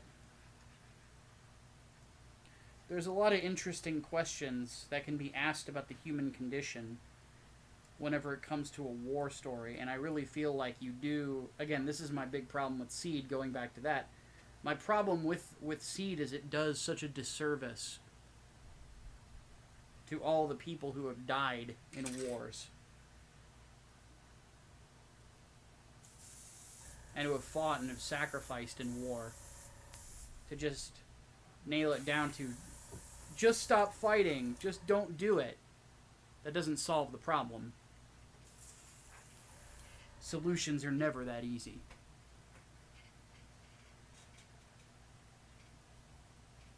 That first part doesn't hook me. It's one of those things where you have to kind of look at it as those kids don't know what the real world is yet. And then once they leave the colony, you'll notice that the show starts getting a lot more serious. And that's what I love about it.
it is.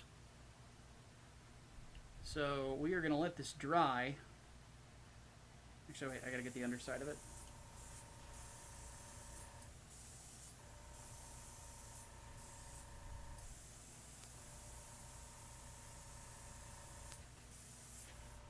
We're going to let this dry for a while before we touch it.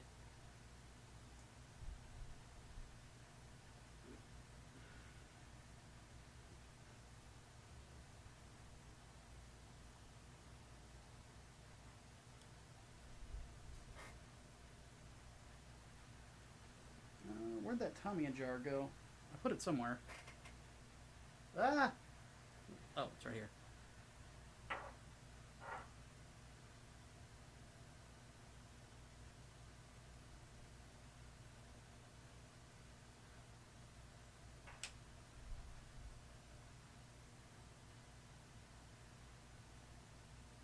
Yeah, that's one thing that I admittedly plan on whenever I get around to it.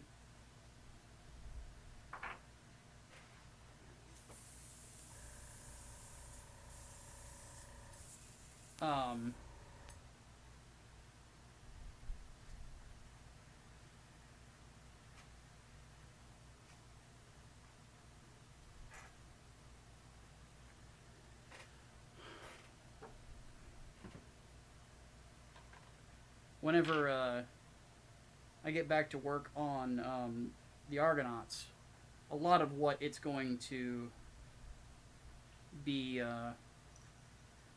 discussing is exactly what it is that war does to people.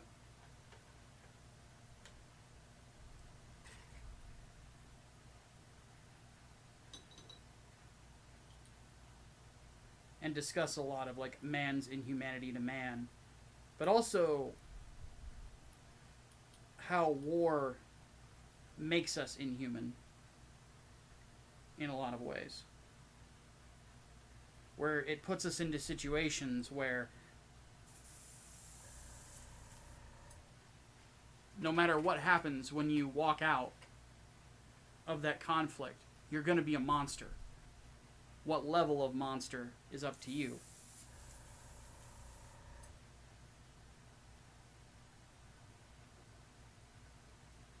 You know, it's not really going to have like the anime tone of a lot of Gundam stuff. It's going to be a lot more gritty. Basically, think of it like if you had a mecha series that takes elements from stuff like Apocalypse Now and Generation Kill and things of that nature.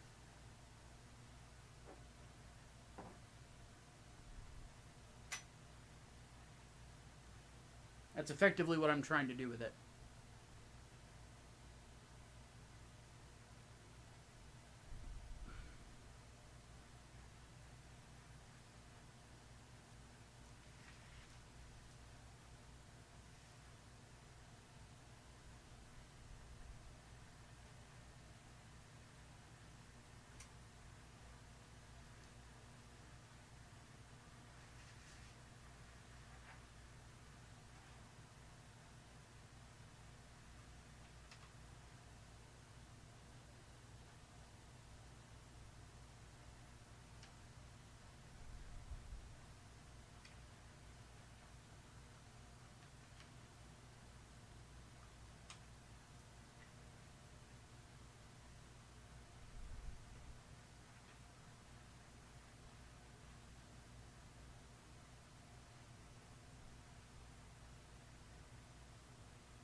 What do you think, make of the way that Warhammer 40k portrays war?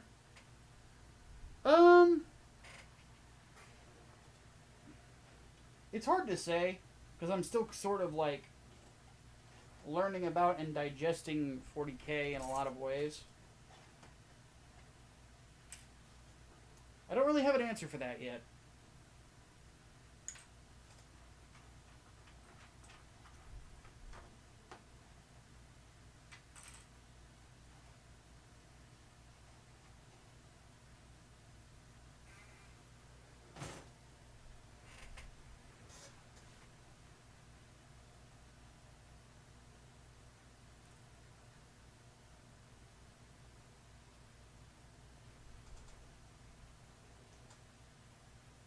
But yeah, I'd like to get onto Argonauts, but I need a lore document from Xavier, and he has not sent it to me in like the 3 weeks I've requested it from him, so I don't know what's going on with him. I'm gonna have to have a conversation, be like, dude, what's the deal?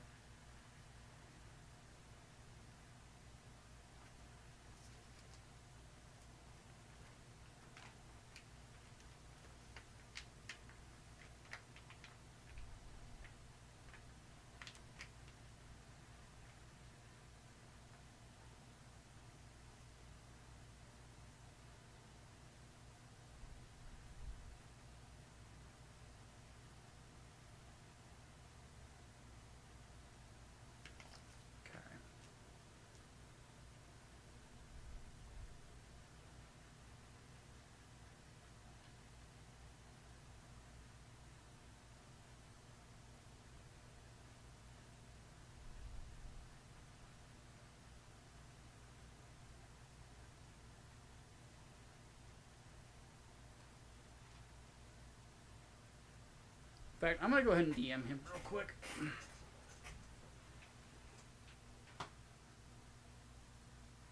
It won't bother me until I do.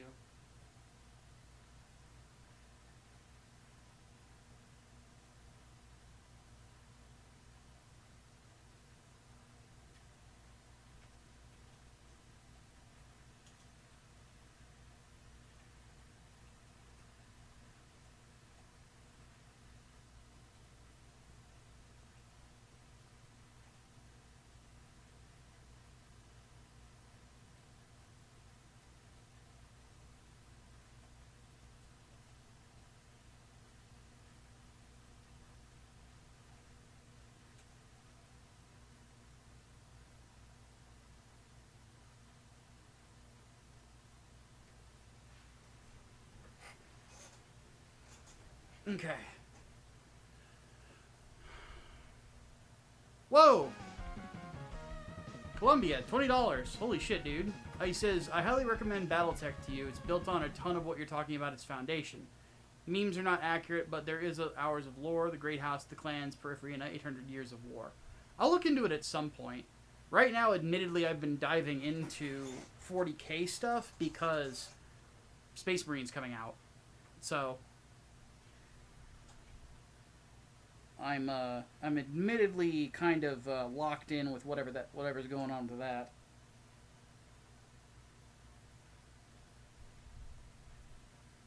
I just had an idea. But at some point I'll look into it.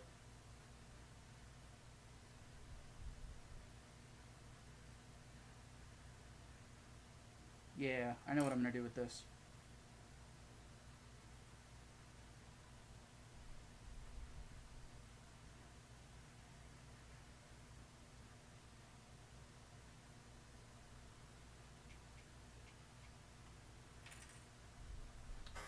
I'm having ideas.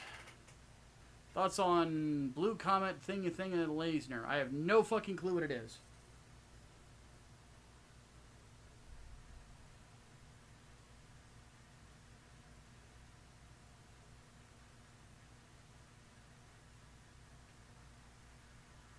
Never even heard of it.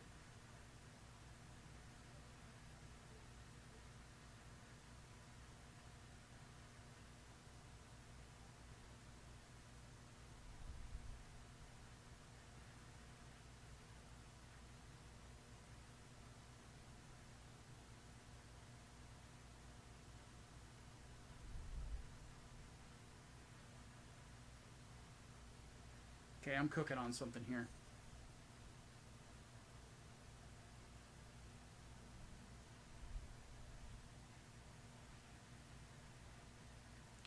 But yeah, I'll be diving into Space Marine. Like, I'll be streaming it the instant I can play it. Assuming that it's not super late at night. In which case, if it is super late at night, then I probably will just start playing it and I won't stream it.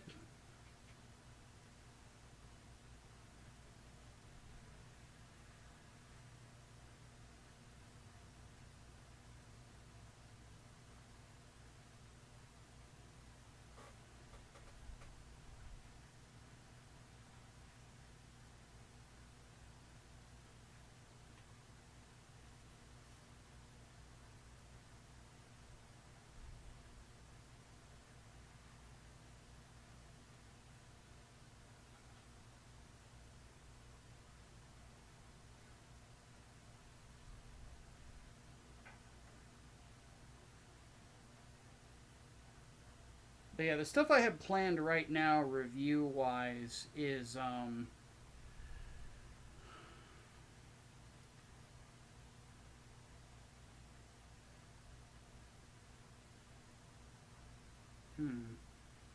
am I going to do this one?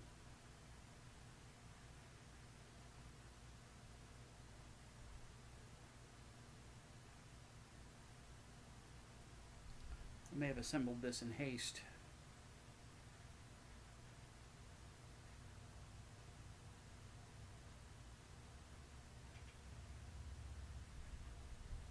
It's a mecha from '85 that's pretty good, damn good. Yeah, I never even heard of it.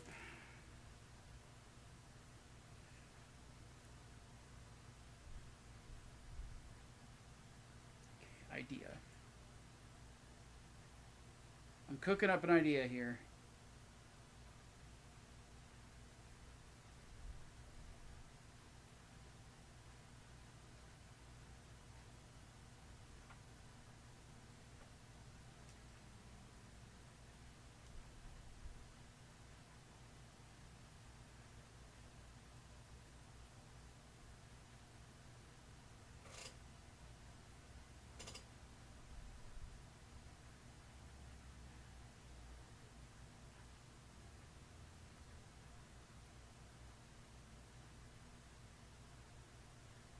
One thing I must confess, I think I mentioned it earlier, but I'll say it again.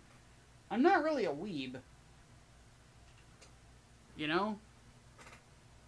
I said it on Twitter. You've never seen Apocalypse Now or Generation... Oh, Serena, yeah, you're getting cultured. We're watching that together at some point. Definitely Apocalypse Now.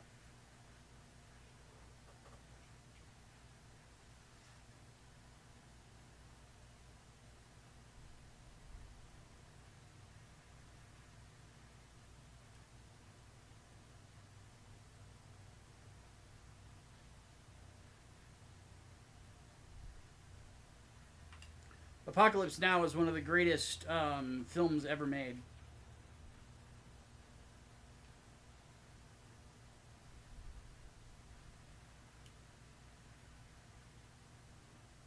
But yeah, not that much of a weeb. You know, I don't assume that just because something comes from Japan that it's good. And I admittedly don't go necessarily seeking out, you know, new anime to watch.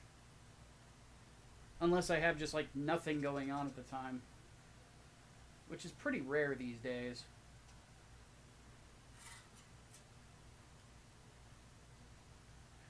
The next things that I have on the docket are Gundam Wing, the,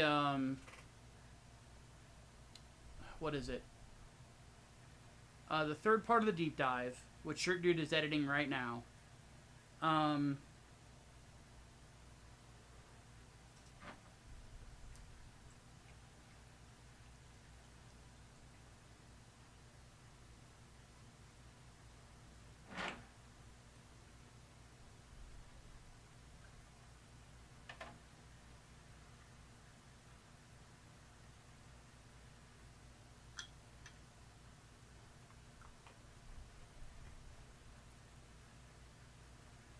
Isn't it that Aztec movie? No. You're thinking of Apocalypto. Apocalypse Now is a war film set in Vietnam. It stars Martin Sheen and Marlon Brando. It's one of the best films ever. Like, it's incredible.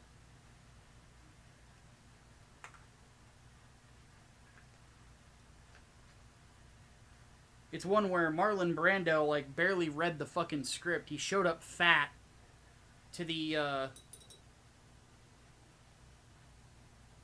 production and was kind of being a dick. But he ad-libbed a good chunk of his lines just knowing from what he was told about the character.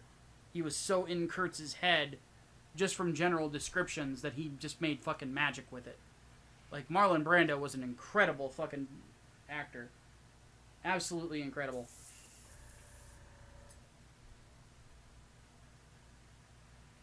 No, don't make her watch Apocalypse Zero. That's just wrong.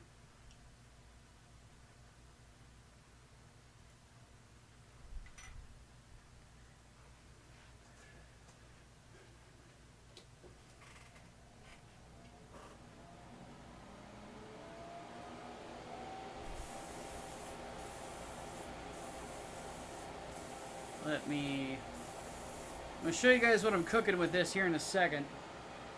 We're going to prime all of these real quick.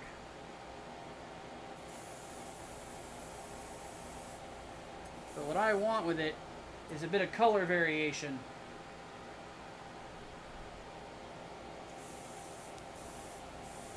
Just enough to mix it up.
Fun fact, Marlon Brando is the reason why Superman's logo is a family crest and a Kryptonian symbol of hope. That I did not know.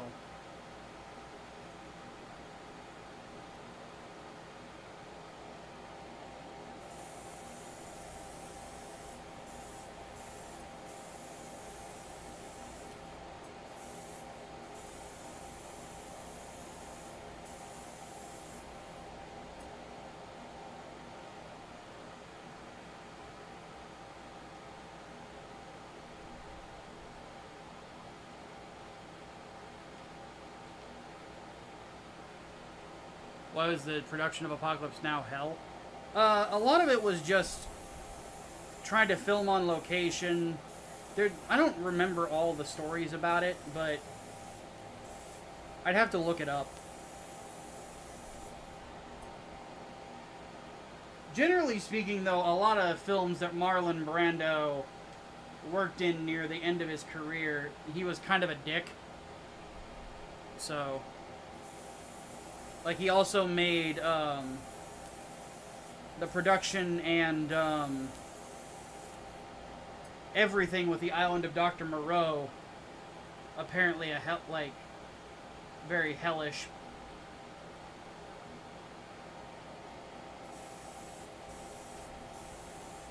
And there's always been accusations that Brando would tend to phone it in, because he just didn't have the passion for it that he used to. But the funny thing about Apocalypse Now is that, you know, it shows off how talented he was, because he could basically come in on improv and just fucking knock that shit out of the park.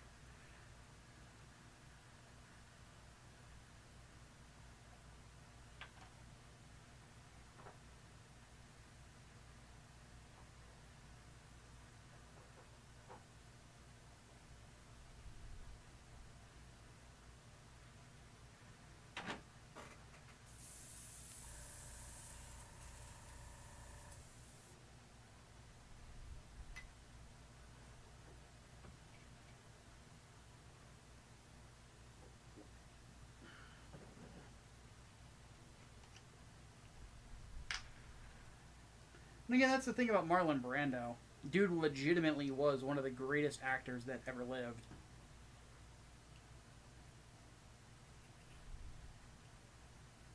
It's not easy to get into a character's head like that.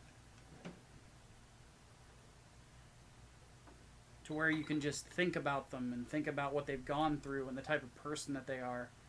And then just become them. In a sense, like that sort of thing, that sort of method acting, it's very difficult. And Brando could make it look easy.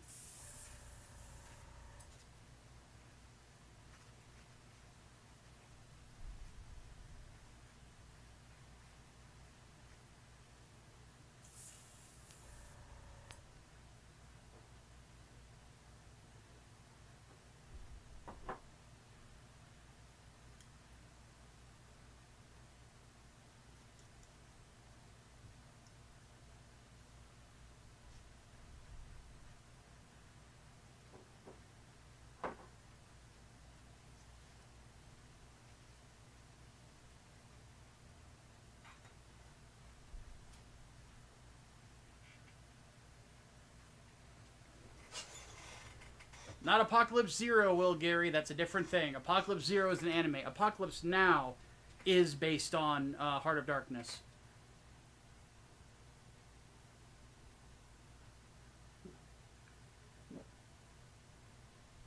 You're not thinking of Apocalypse Now, Serena. You're thinking of Apocalypto. Apocalypto and Apocalypse Now are different things. Apocalypse Now is a film that was made in the late 1970s, early 1980s by Francis Ford Coppola. And it's about the Vietnam War. Apocalypto is a film by Mel Gibson set during the Aztec era.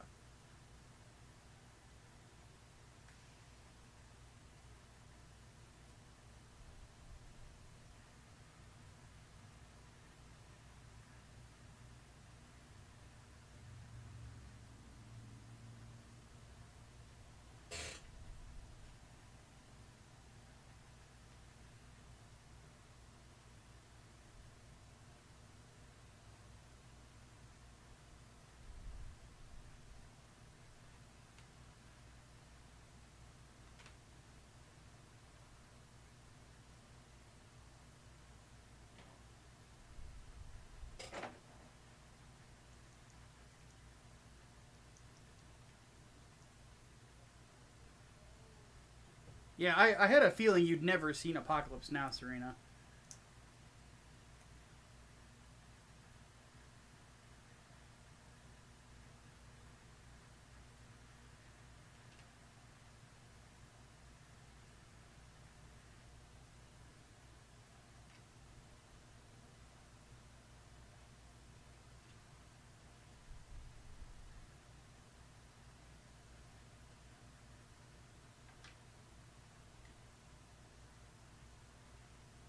You're an errand boy, sent here by grocery clerks to collect a bill. One of the most chilling sentences. When it comes to war stories, what's your opinion on Hacksaw Ridge? Have not seen it yet. Heard good things.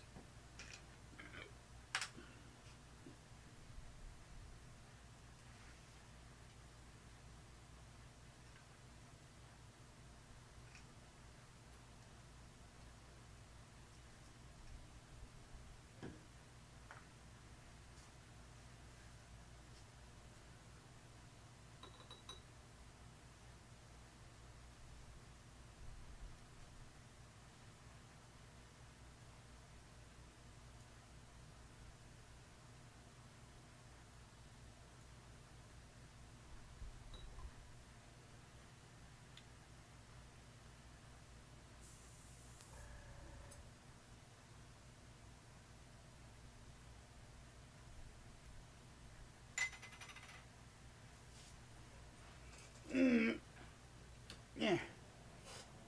All right.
Looking good.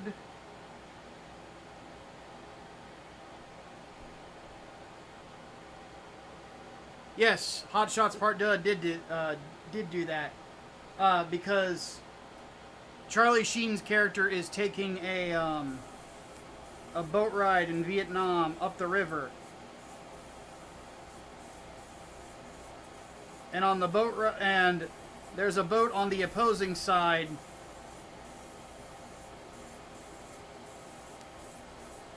Going the opposite direction.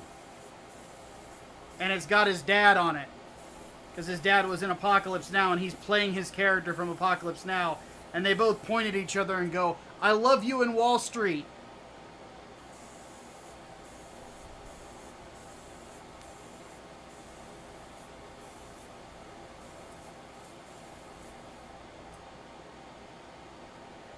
I always thought that was a great little callback.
Okay, we're going to let that dry for a minute.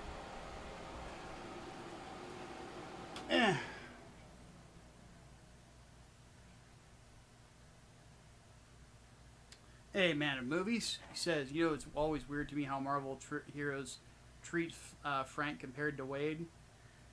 To be honest with you, I don't really read a lot of crossovers with the Punisher in them. Because I kind of feel like, unless you're going to do something interesting with the dynamic of the anti-hero and the superhero, like, I just worry that you're just going to insult my intelligence as a reader.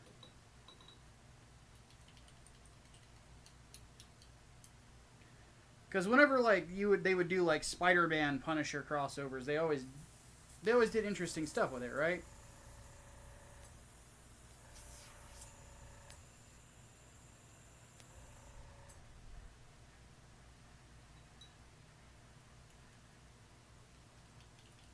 But sometimes not so much, especially these days.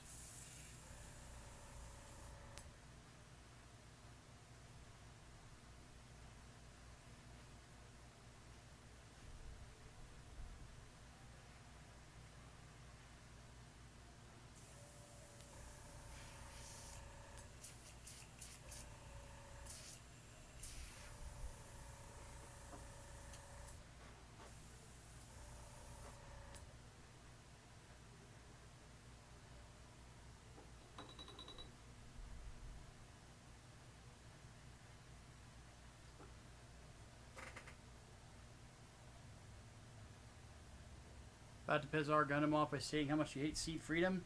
Welcome to the club, buddy.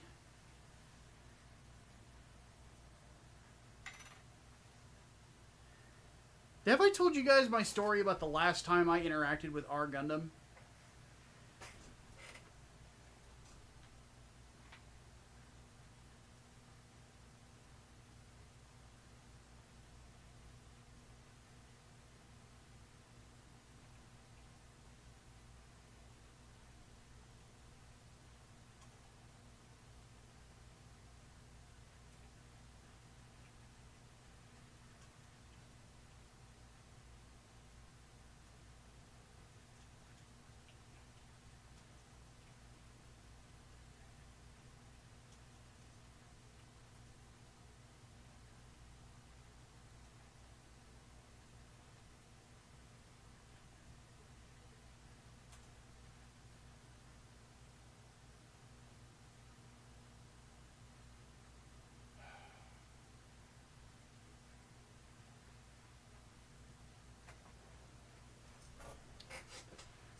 But basically, what happened with me is somebody brought up my initial review of The Witch from Mercury, the one I'm not proud of, and I actually created a new a Reddit account and went on there, and I said.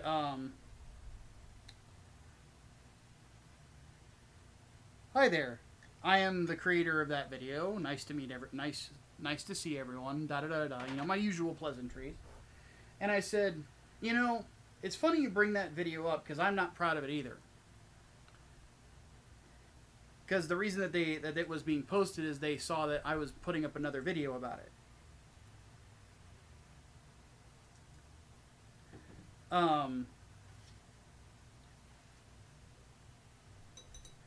And I said, that's the reason I'm re-reviewing it, is because I really feel like I didn't do it justice the first time around.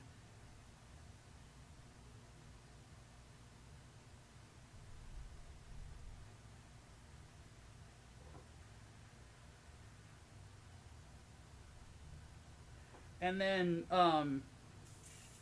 people applauded me for having the guts to go in there and converse.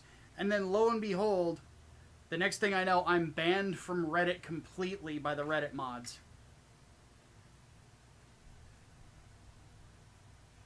And I'm like, wow. Wow!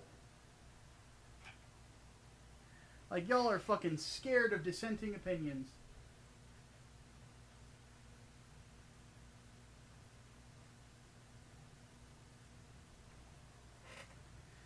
Oh, goodness. People are strange, man.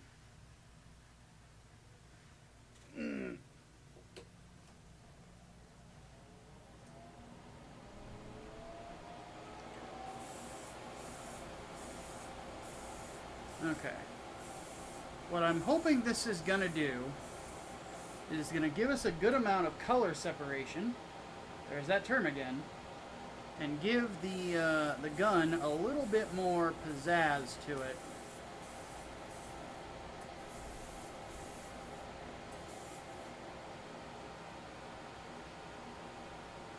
Ah.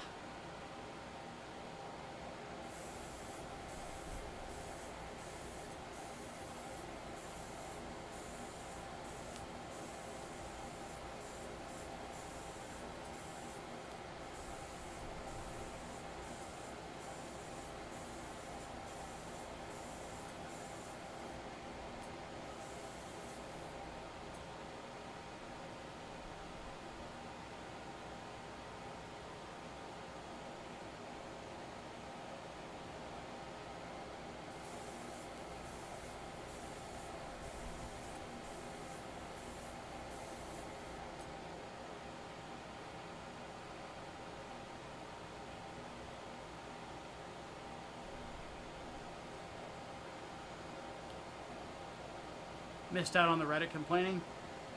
Oh, there's not really much else to say about that. I just think it was kind of funny that the moderators of R Gundam are like, oh no, he cannot be on Reddit at all. And I'm like, what the fuck, dude? Like, what the fuck are you guys scared of? I'm just coming in to talk.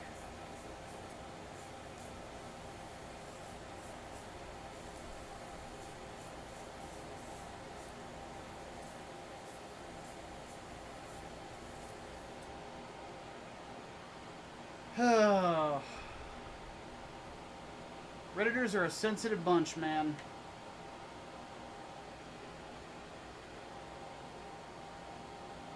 Okay, so now what we're gonna do... has a fan base made you sour on a character? Outside of me just hating Gundam Seed because of the fan base now?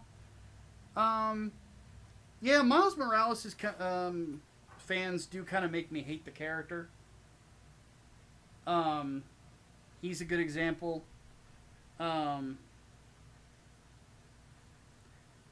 there's just about any rom-com that ever came out. Made me despise the people who like that shit. I'm gonna do a little masking here.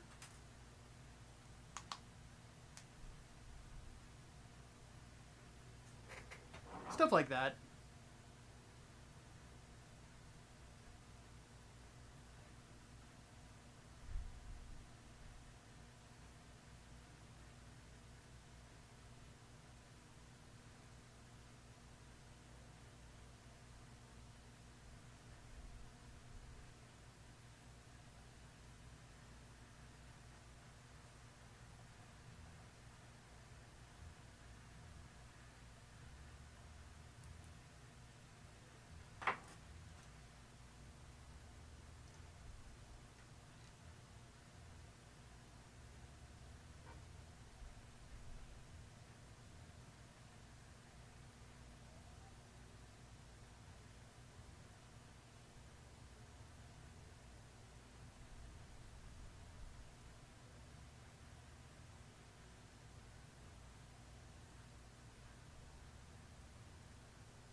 You can kind of see the dividing line here. That's what I'm going for.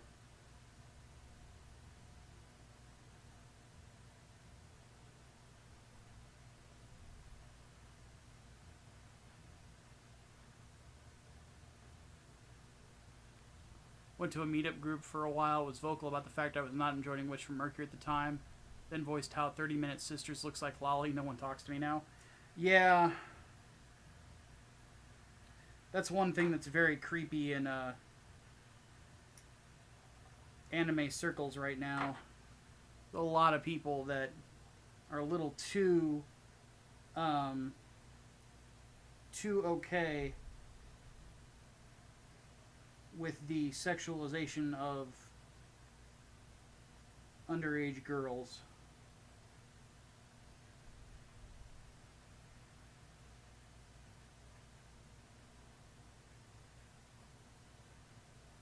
I imagine a lot of parents who happen to like anime are none too pleased with that.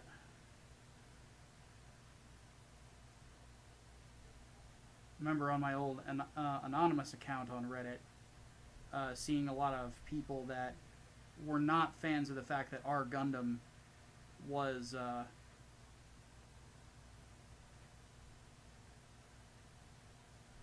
perfectly fine with putting photos of Suletta and Miarina on there that were looked like the girls were what's a good way to put this? In heat.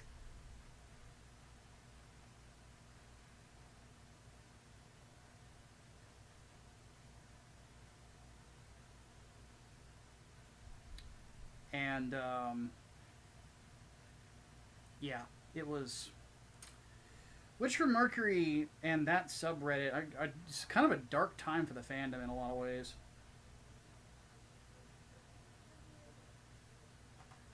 It's basically like people just let the zeitgeist take over instead of like allowing discussion about it.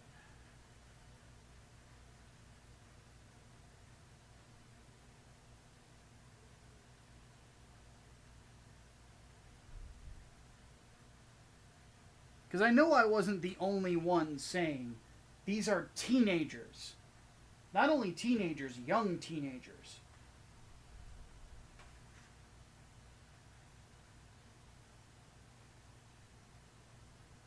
Like, I can't be the only one that sees this as creepy.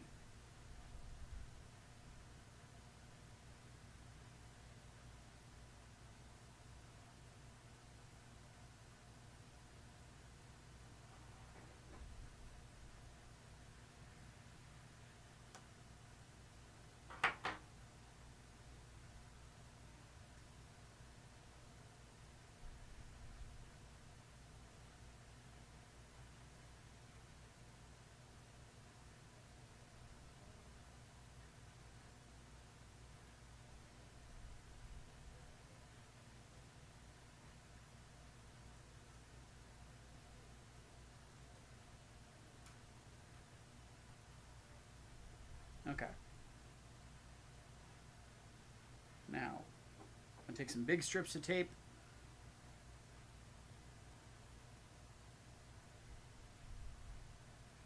scared of what Gundam Argundam will do with that figurized Peru 2 that was announced. Oh god, don't remind me.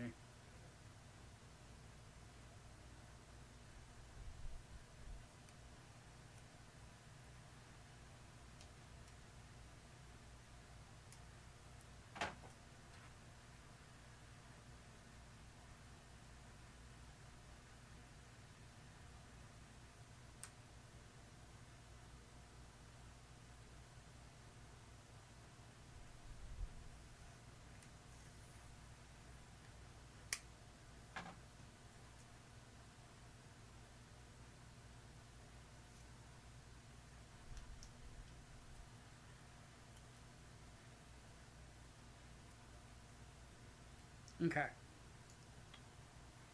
Watch this.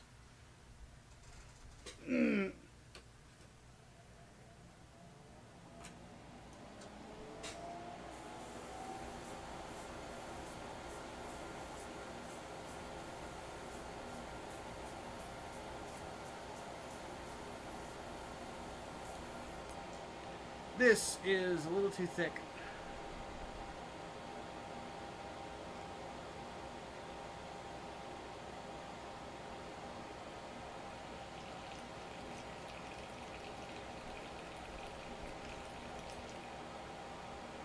U.S. is probably the most culturally advanced when it comes to age of consent, because culturally 99% of Americans believe it should be 18 or 21. Yeah, basically. I wouldn't be 100% against it going up, to be honest with you.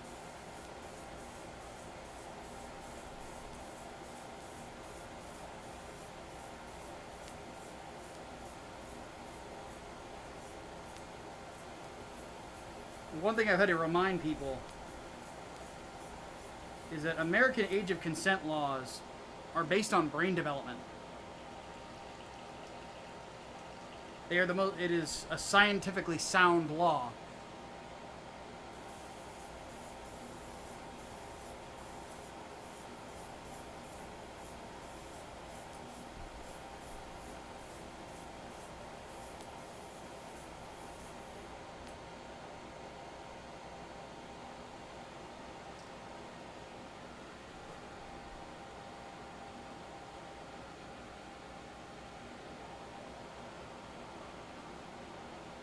But for some reason, some people argue against it, and I think to myself, PDF file.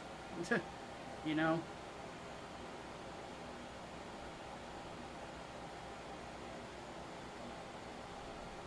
It's sort of like whenever people say, oh, it's just a drawing, to a drawing of a sexualized little girl. And it's like, PDF file. Right there.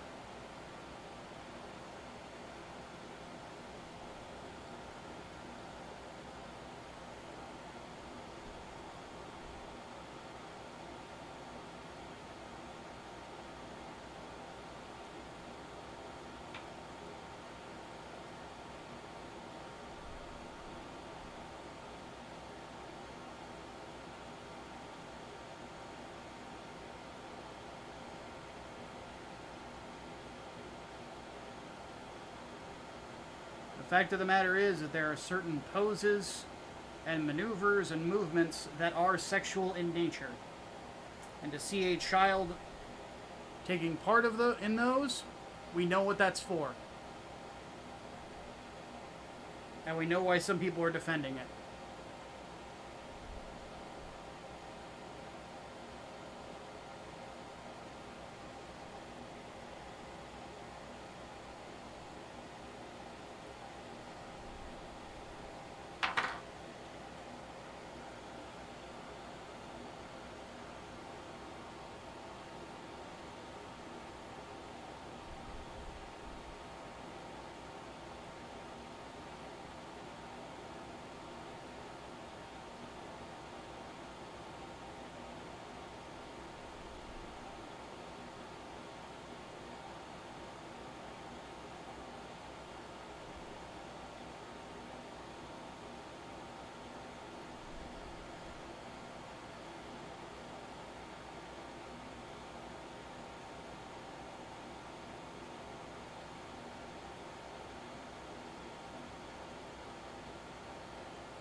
But yeah, that's sort of the thing that we're at with, like, at this point with, like, the community, whenever it comes to animation, is that we're at a point where people need to start saying this shit is not okay.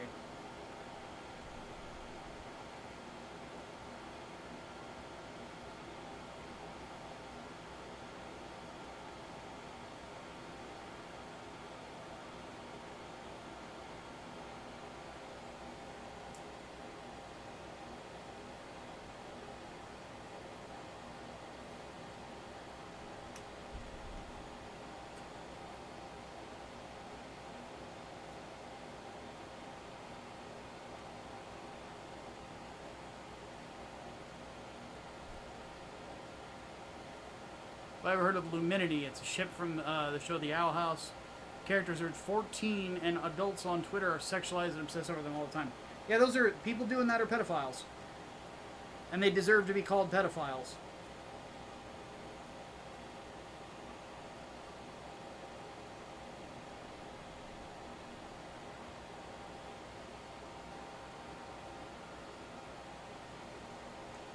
If you're fantasizing about the sexual about underage children having sexual encounters, you're a pedophile, and you need to seek help.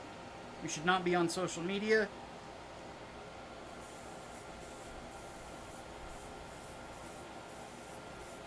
You should be going to a therapist and saying, I am fucked in the head.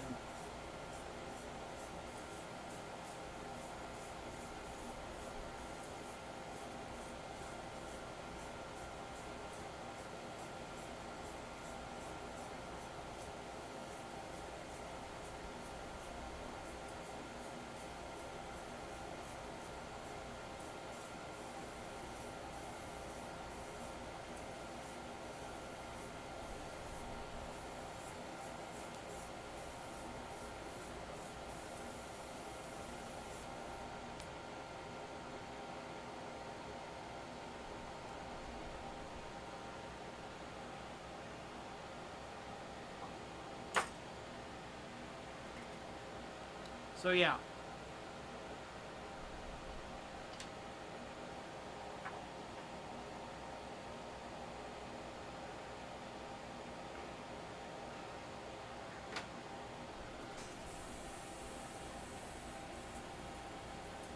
I will say this right now. I honestly think that the penalties for people who traffic in child pornography and the sexualization of minors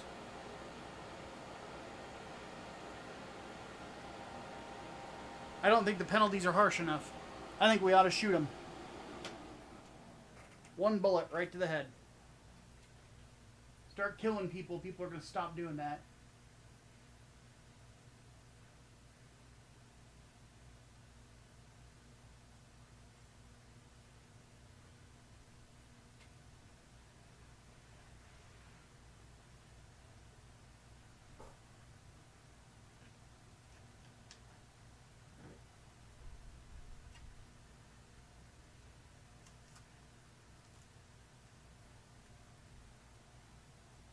I remember there was one dude on Twitter who tagged me in some shit because somebody was at an anime convention with a sign that said, "Do not lewd underage girls."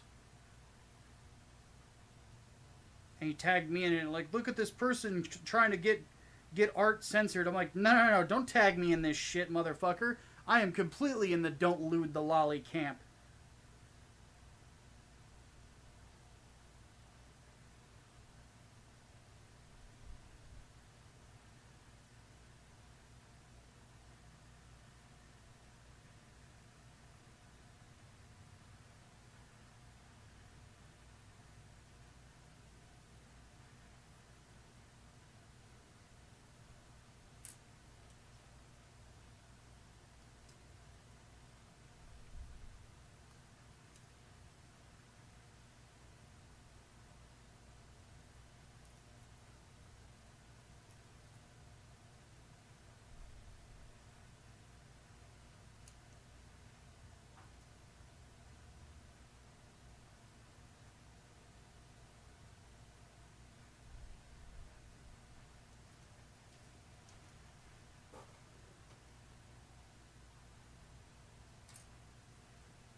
color separation.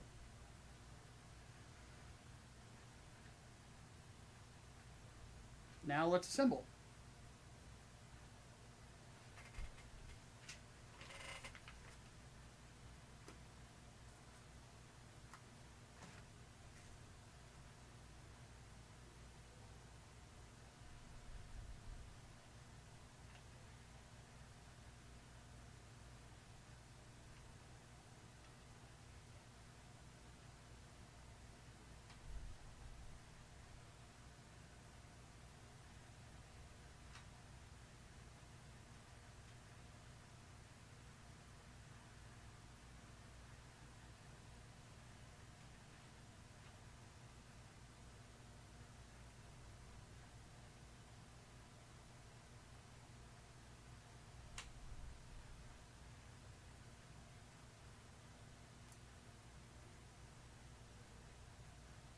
Beyond creepy, and a person should not be making kids content. Yeah, it's way too many people out there that are into very freaky shit that need to honestly be brought to heel, and very soon, in my opinion.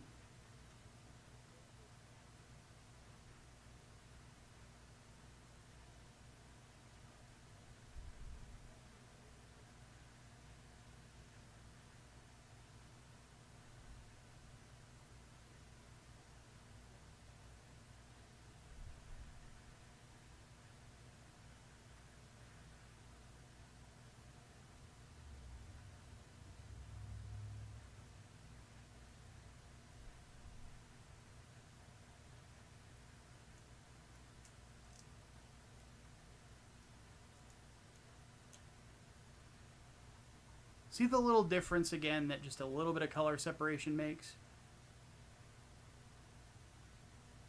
This would look so uniform and boring without it.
Um,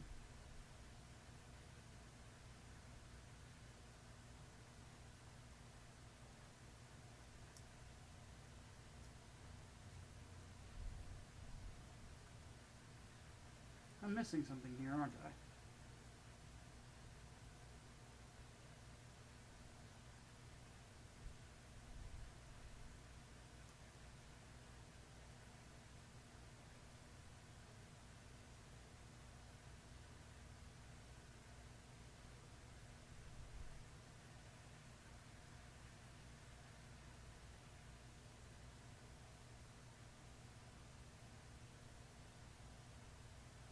Hmm.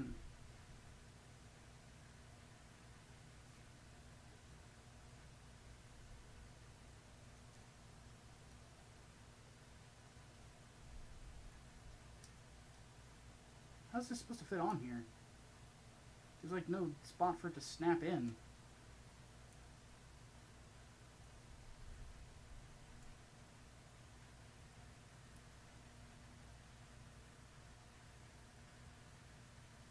Oh, that's why. I had it on backwards.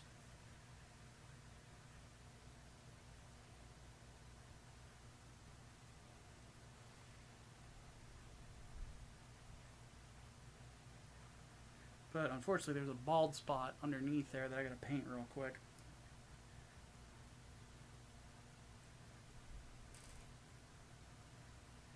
Which, not a big deal. It'll only take me a second.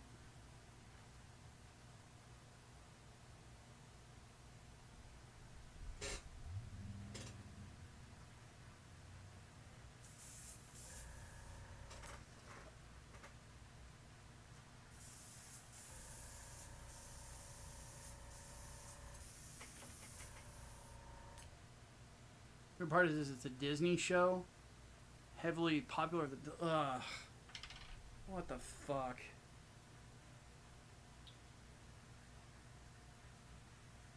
I swear, man. To quote Sinbad, this is a sick world with some sick people.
There we go. Okay, now we're looking good.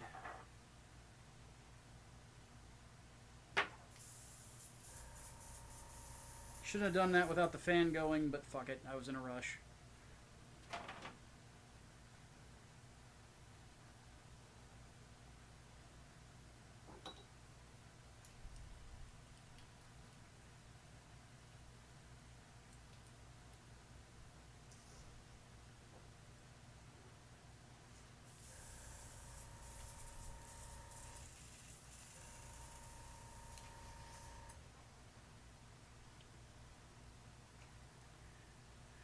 Oh my goodness. That conversation was a little depressing, wasn't it? Moral of the story, folks. If you see that sort of crazy shit out in the wild, call it what it is. Call it out. Don't be afraid. Because the people who promote that shit deserve every bit of your ire. Need to spend more time working on kits. Just got back to building my Neo Zeong that I refused to make as the 2, so it'll be a gray Neo Zeong. Fair enough. You know, I need to inevitably, whenever I do Unicorn, I'm gonna have to do narrative.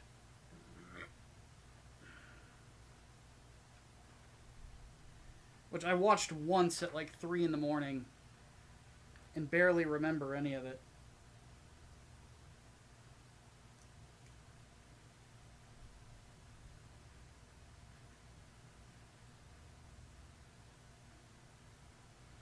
Except for its bitchin' soundtrack. The soundtrack to narrative is really good. But that's Sawano for you. I mean, what do you expect, right?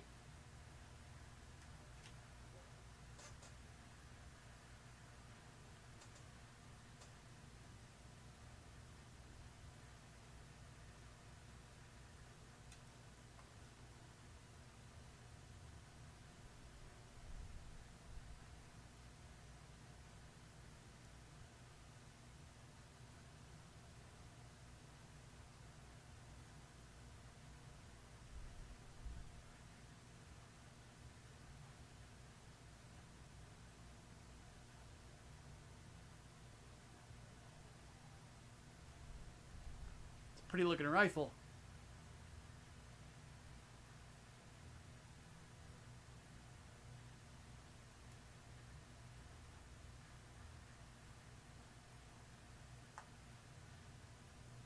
It's basically like 3 different shades of silver, depending on how the light hits it.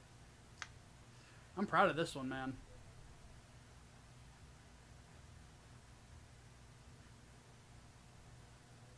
Let's set that to the side for now. What we have to do, we got to finish it with the scope. So which one do I need for this? I need the C3. It's right here. I'm actually going to paint this on the runner.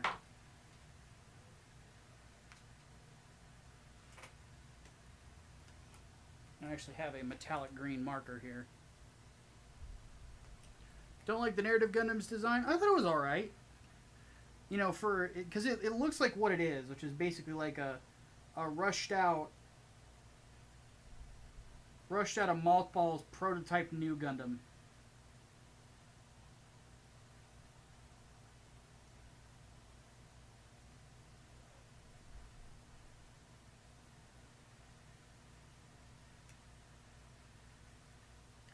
And the one thing that's neat about it is that it actually, and I can understand why people don't like it, but the one thing I find neat about it is that each of its packs, the A, B, and C, are a reference to another mobile suit that Kotoki designed. The A packs is a reference to the Dendrobium, to the GPO-3. The B packs are a reference to the V Gundam, the Victory Gundam Hexa. And then the C packs are obviously an homage to the Unicorn.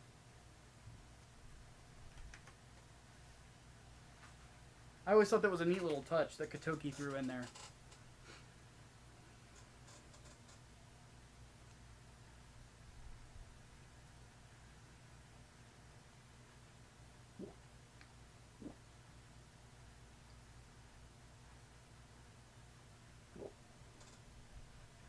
Narrative seems like an excuse to print out more kits, or as hell buy our toys.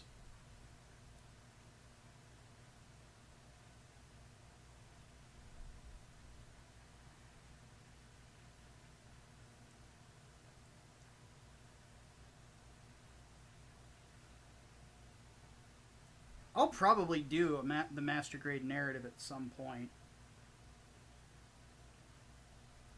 I have no desire to build a third fucking Sinanju, though. God damn. This is the last one. No more. I am pretty done.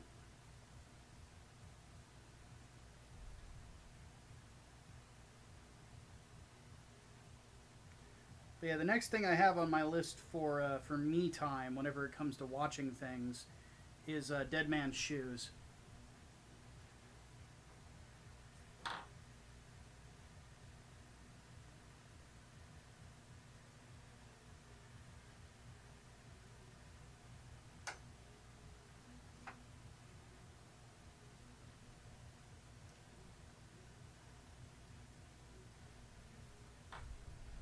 There's the scope.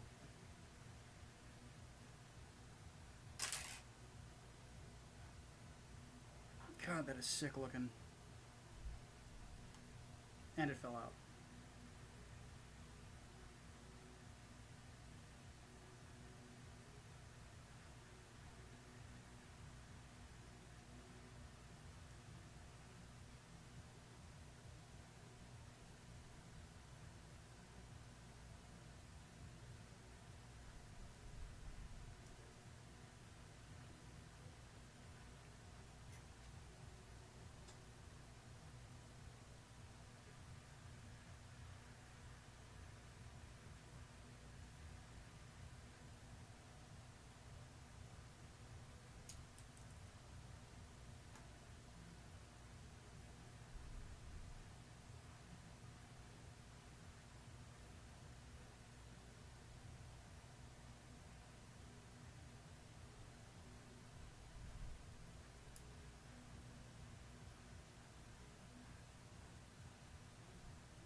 This thing does not want to go in there.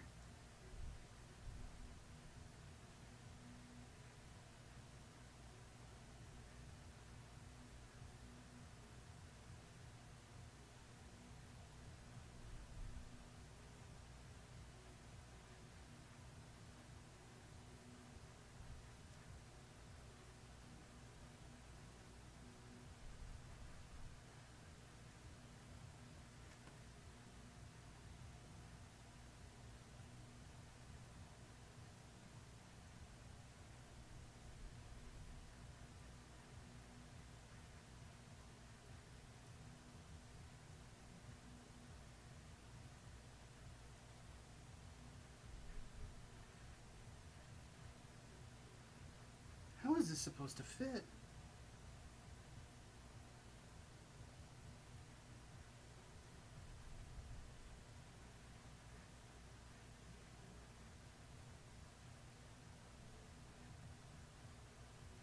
Like, it just doesn't want to stay. Is it supposed to really be C3? No, it says C4. I'm an idiot. Okay. That was my fuck up. Oh, C3 goes in the back one.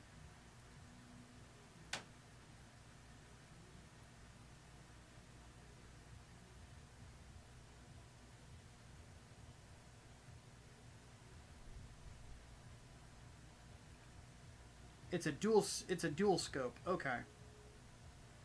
Der Aim Schmert.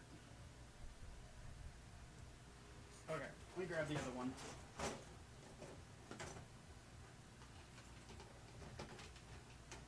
Ah!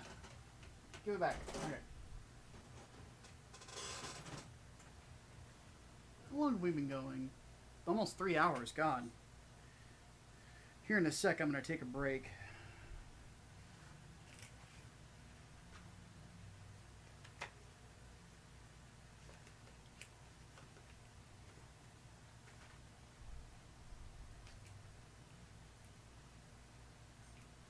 Have a good night, Runaway. Thanks for popping in, dude.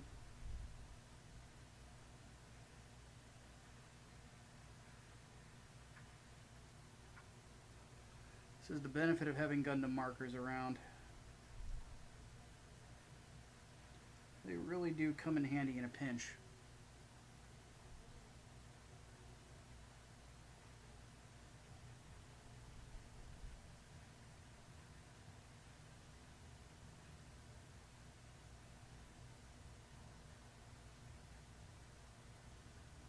Dry for a minute. Have a good night, Rocket Rocket.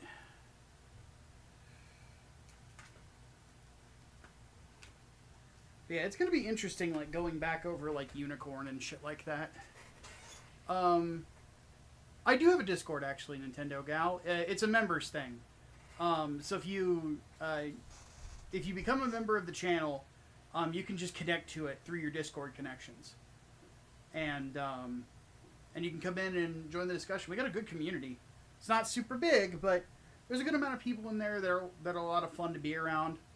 One person that actually works for me at my comic book imprint, Xavier, is actually doing a marathon of a Kamen Rider show tonight. So we do lots of cool stuff like that. I'm also going to be doing a marathon of 0083 Stardust Memory in the near future, too. Because I got to take some notes down for it for the whenever we get to the Grips War deep dive.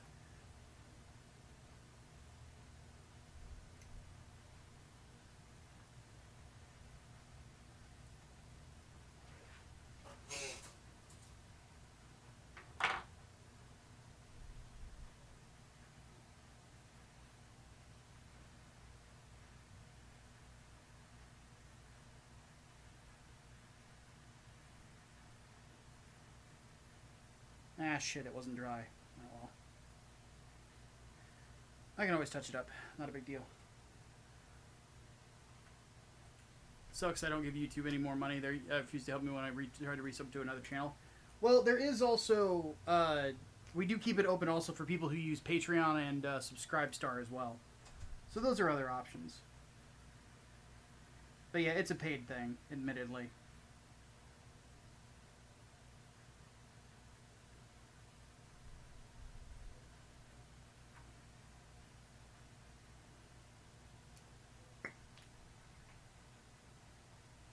And links for that shit are in the description. Or at least they should be. But yeah, I've got it set up on all of those that, like, you can just connect into it. There we go. That's looking sexy.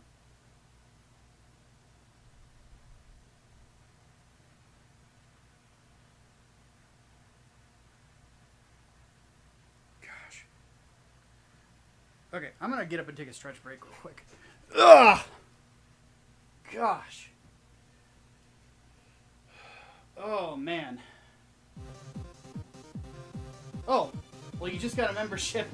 Servant just gifted you one. Oh, goodness.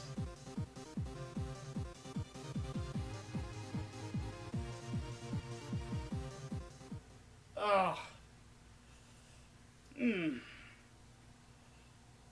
Get the knees up.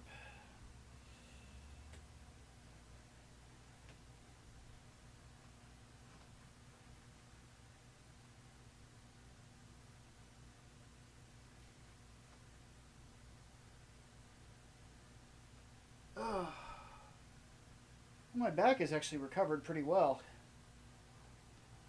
I lost a lot of flexibility, but we'll get it back. It's not a huge deal. Oh, goodness.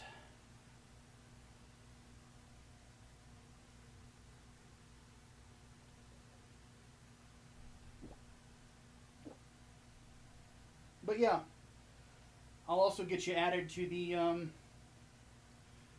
end of video credits tonight too. We update those every month.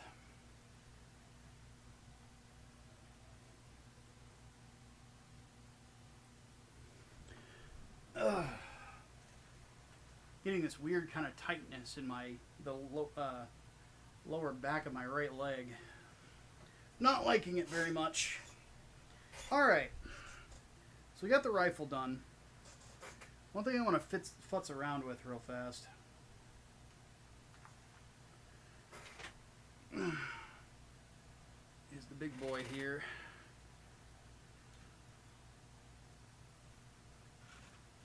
Because I feel like his arms aren't like connecting properly.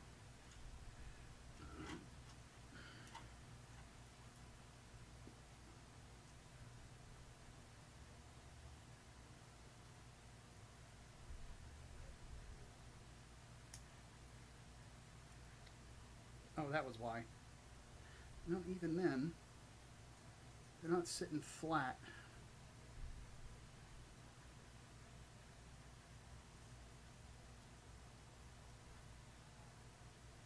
There we go.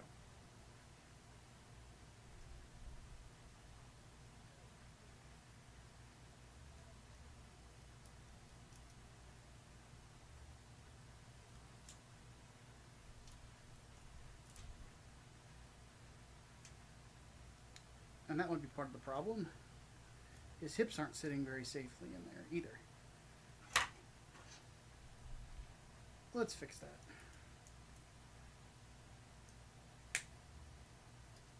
Beautiful.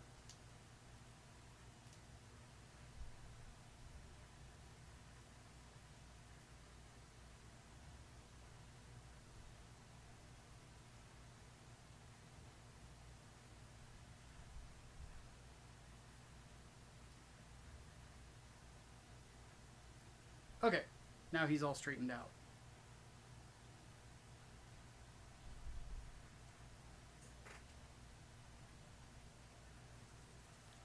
Well, I'm going to actually, no. I'm going to leave the shield alone tonight.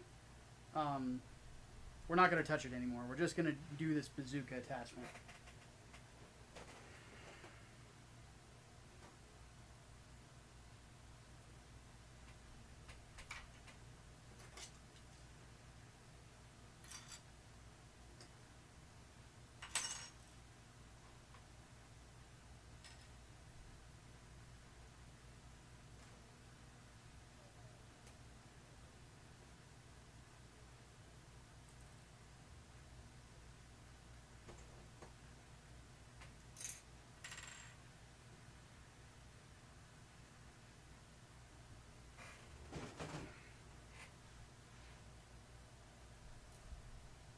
You're on the Discord server this way. You can see all my builds. Cool.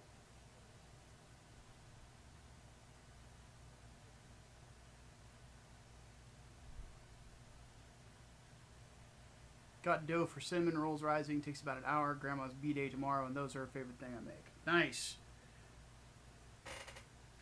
Always got to take care of Grandma.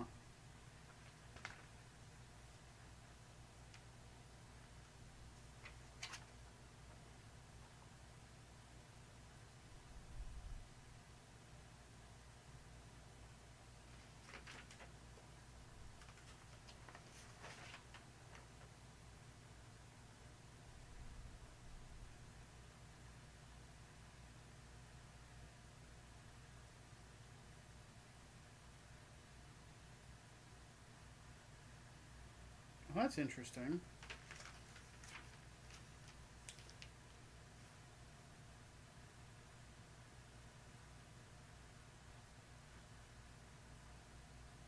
Okay. We cooking. So apparently, this thing can mount the scopes that we just finished doing. Let me see how this is done.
How we're going to do this is I want to do the underslung bazooka. I don't want to do the bazooka as a separate weapon.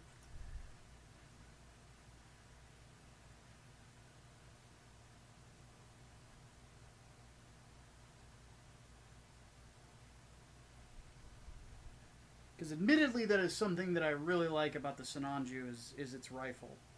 It's not as powerful as the Sinanju Stein's rifle, but that underslung grenade launcher is fucking cool.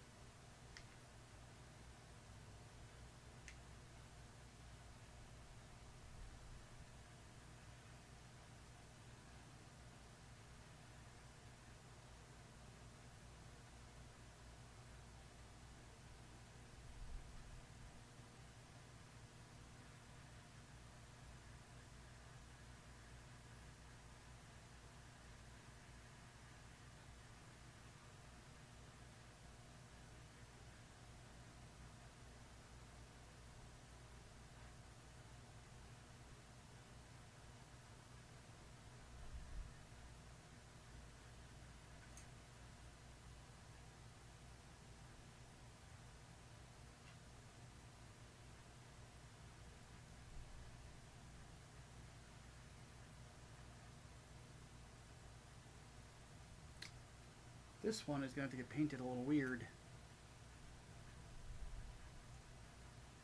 Have to do it like that.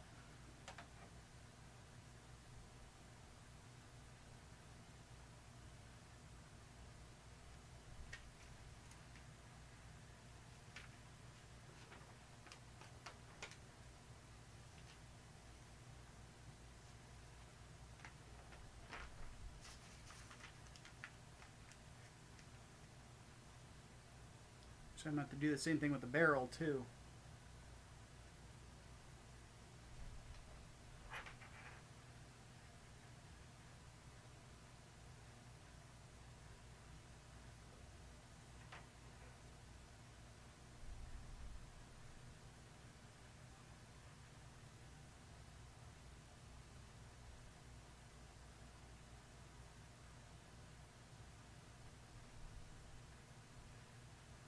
because the barrel is going to get done in a dark gray.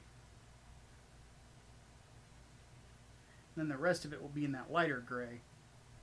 Because there's not really a lot of good points for color separation on this, admittedly.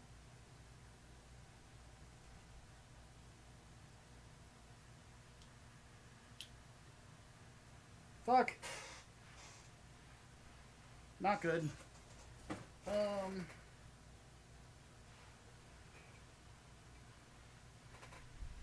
Where did that land?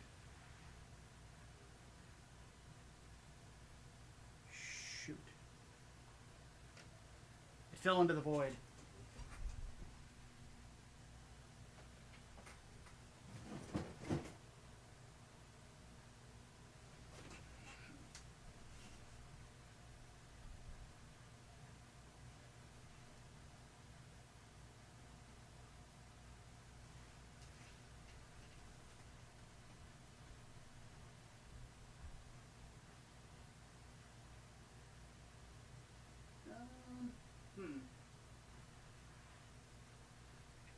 Where did you go? I don't see it. But on the flip side, it is dark down here. I really don't want to have to go into the other room and get my flashlight.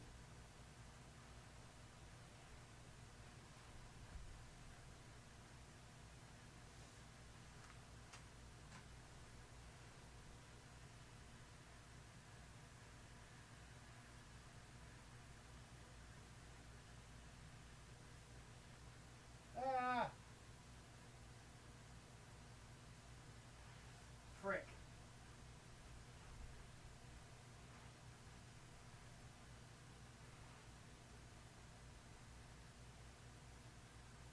Yeah, I'm not seeing it.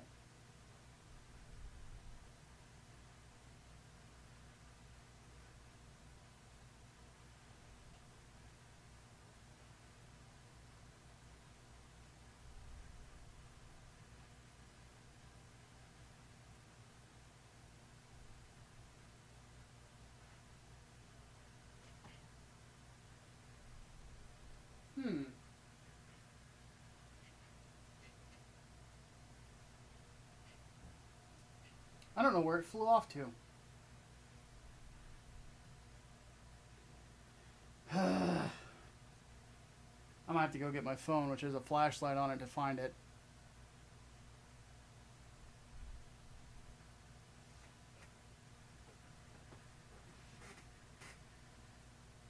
Oopsie daisy. Shoot. Well, fuck. Let me actually turn on my other light here.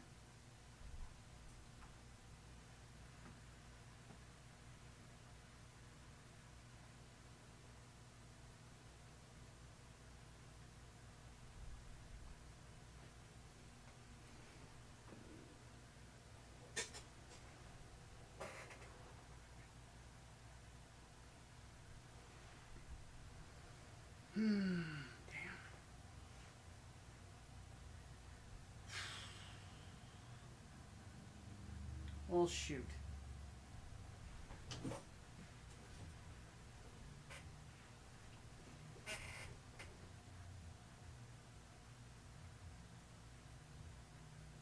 It has disappeared into the void.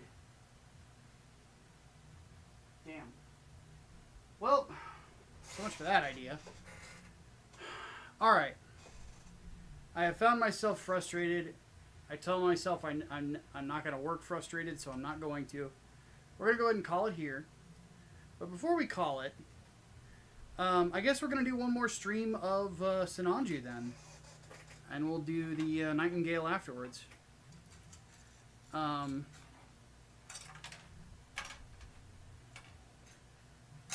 hate working on things angry, because I know that I'm not doing my best work. So let's do something before we close it out for tonight.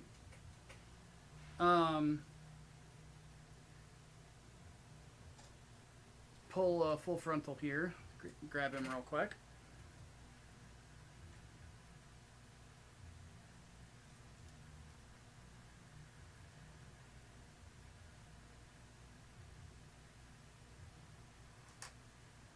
Yeah, let's give this genocidal little bastard his rifle, shall we?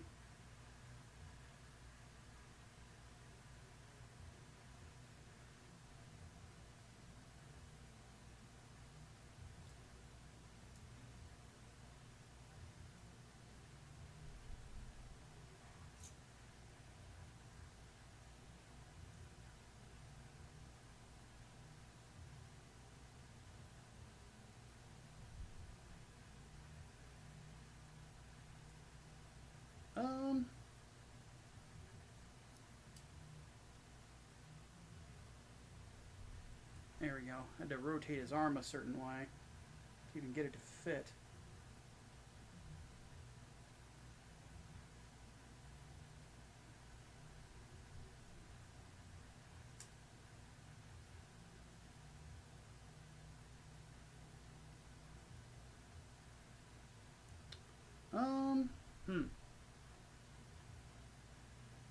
I'm gonna pull his hand out real fast.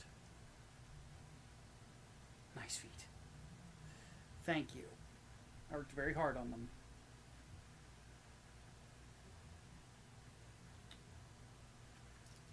To hold him like this to kind of get a good idea of how to do this.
He doesn't hold the rifle very well. It's very loose.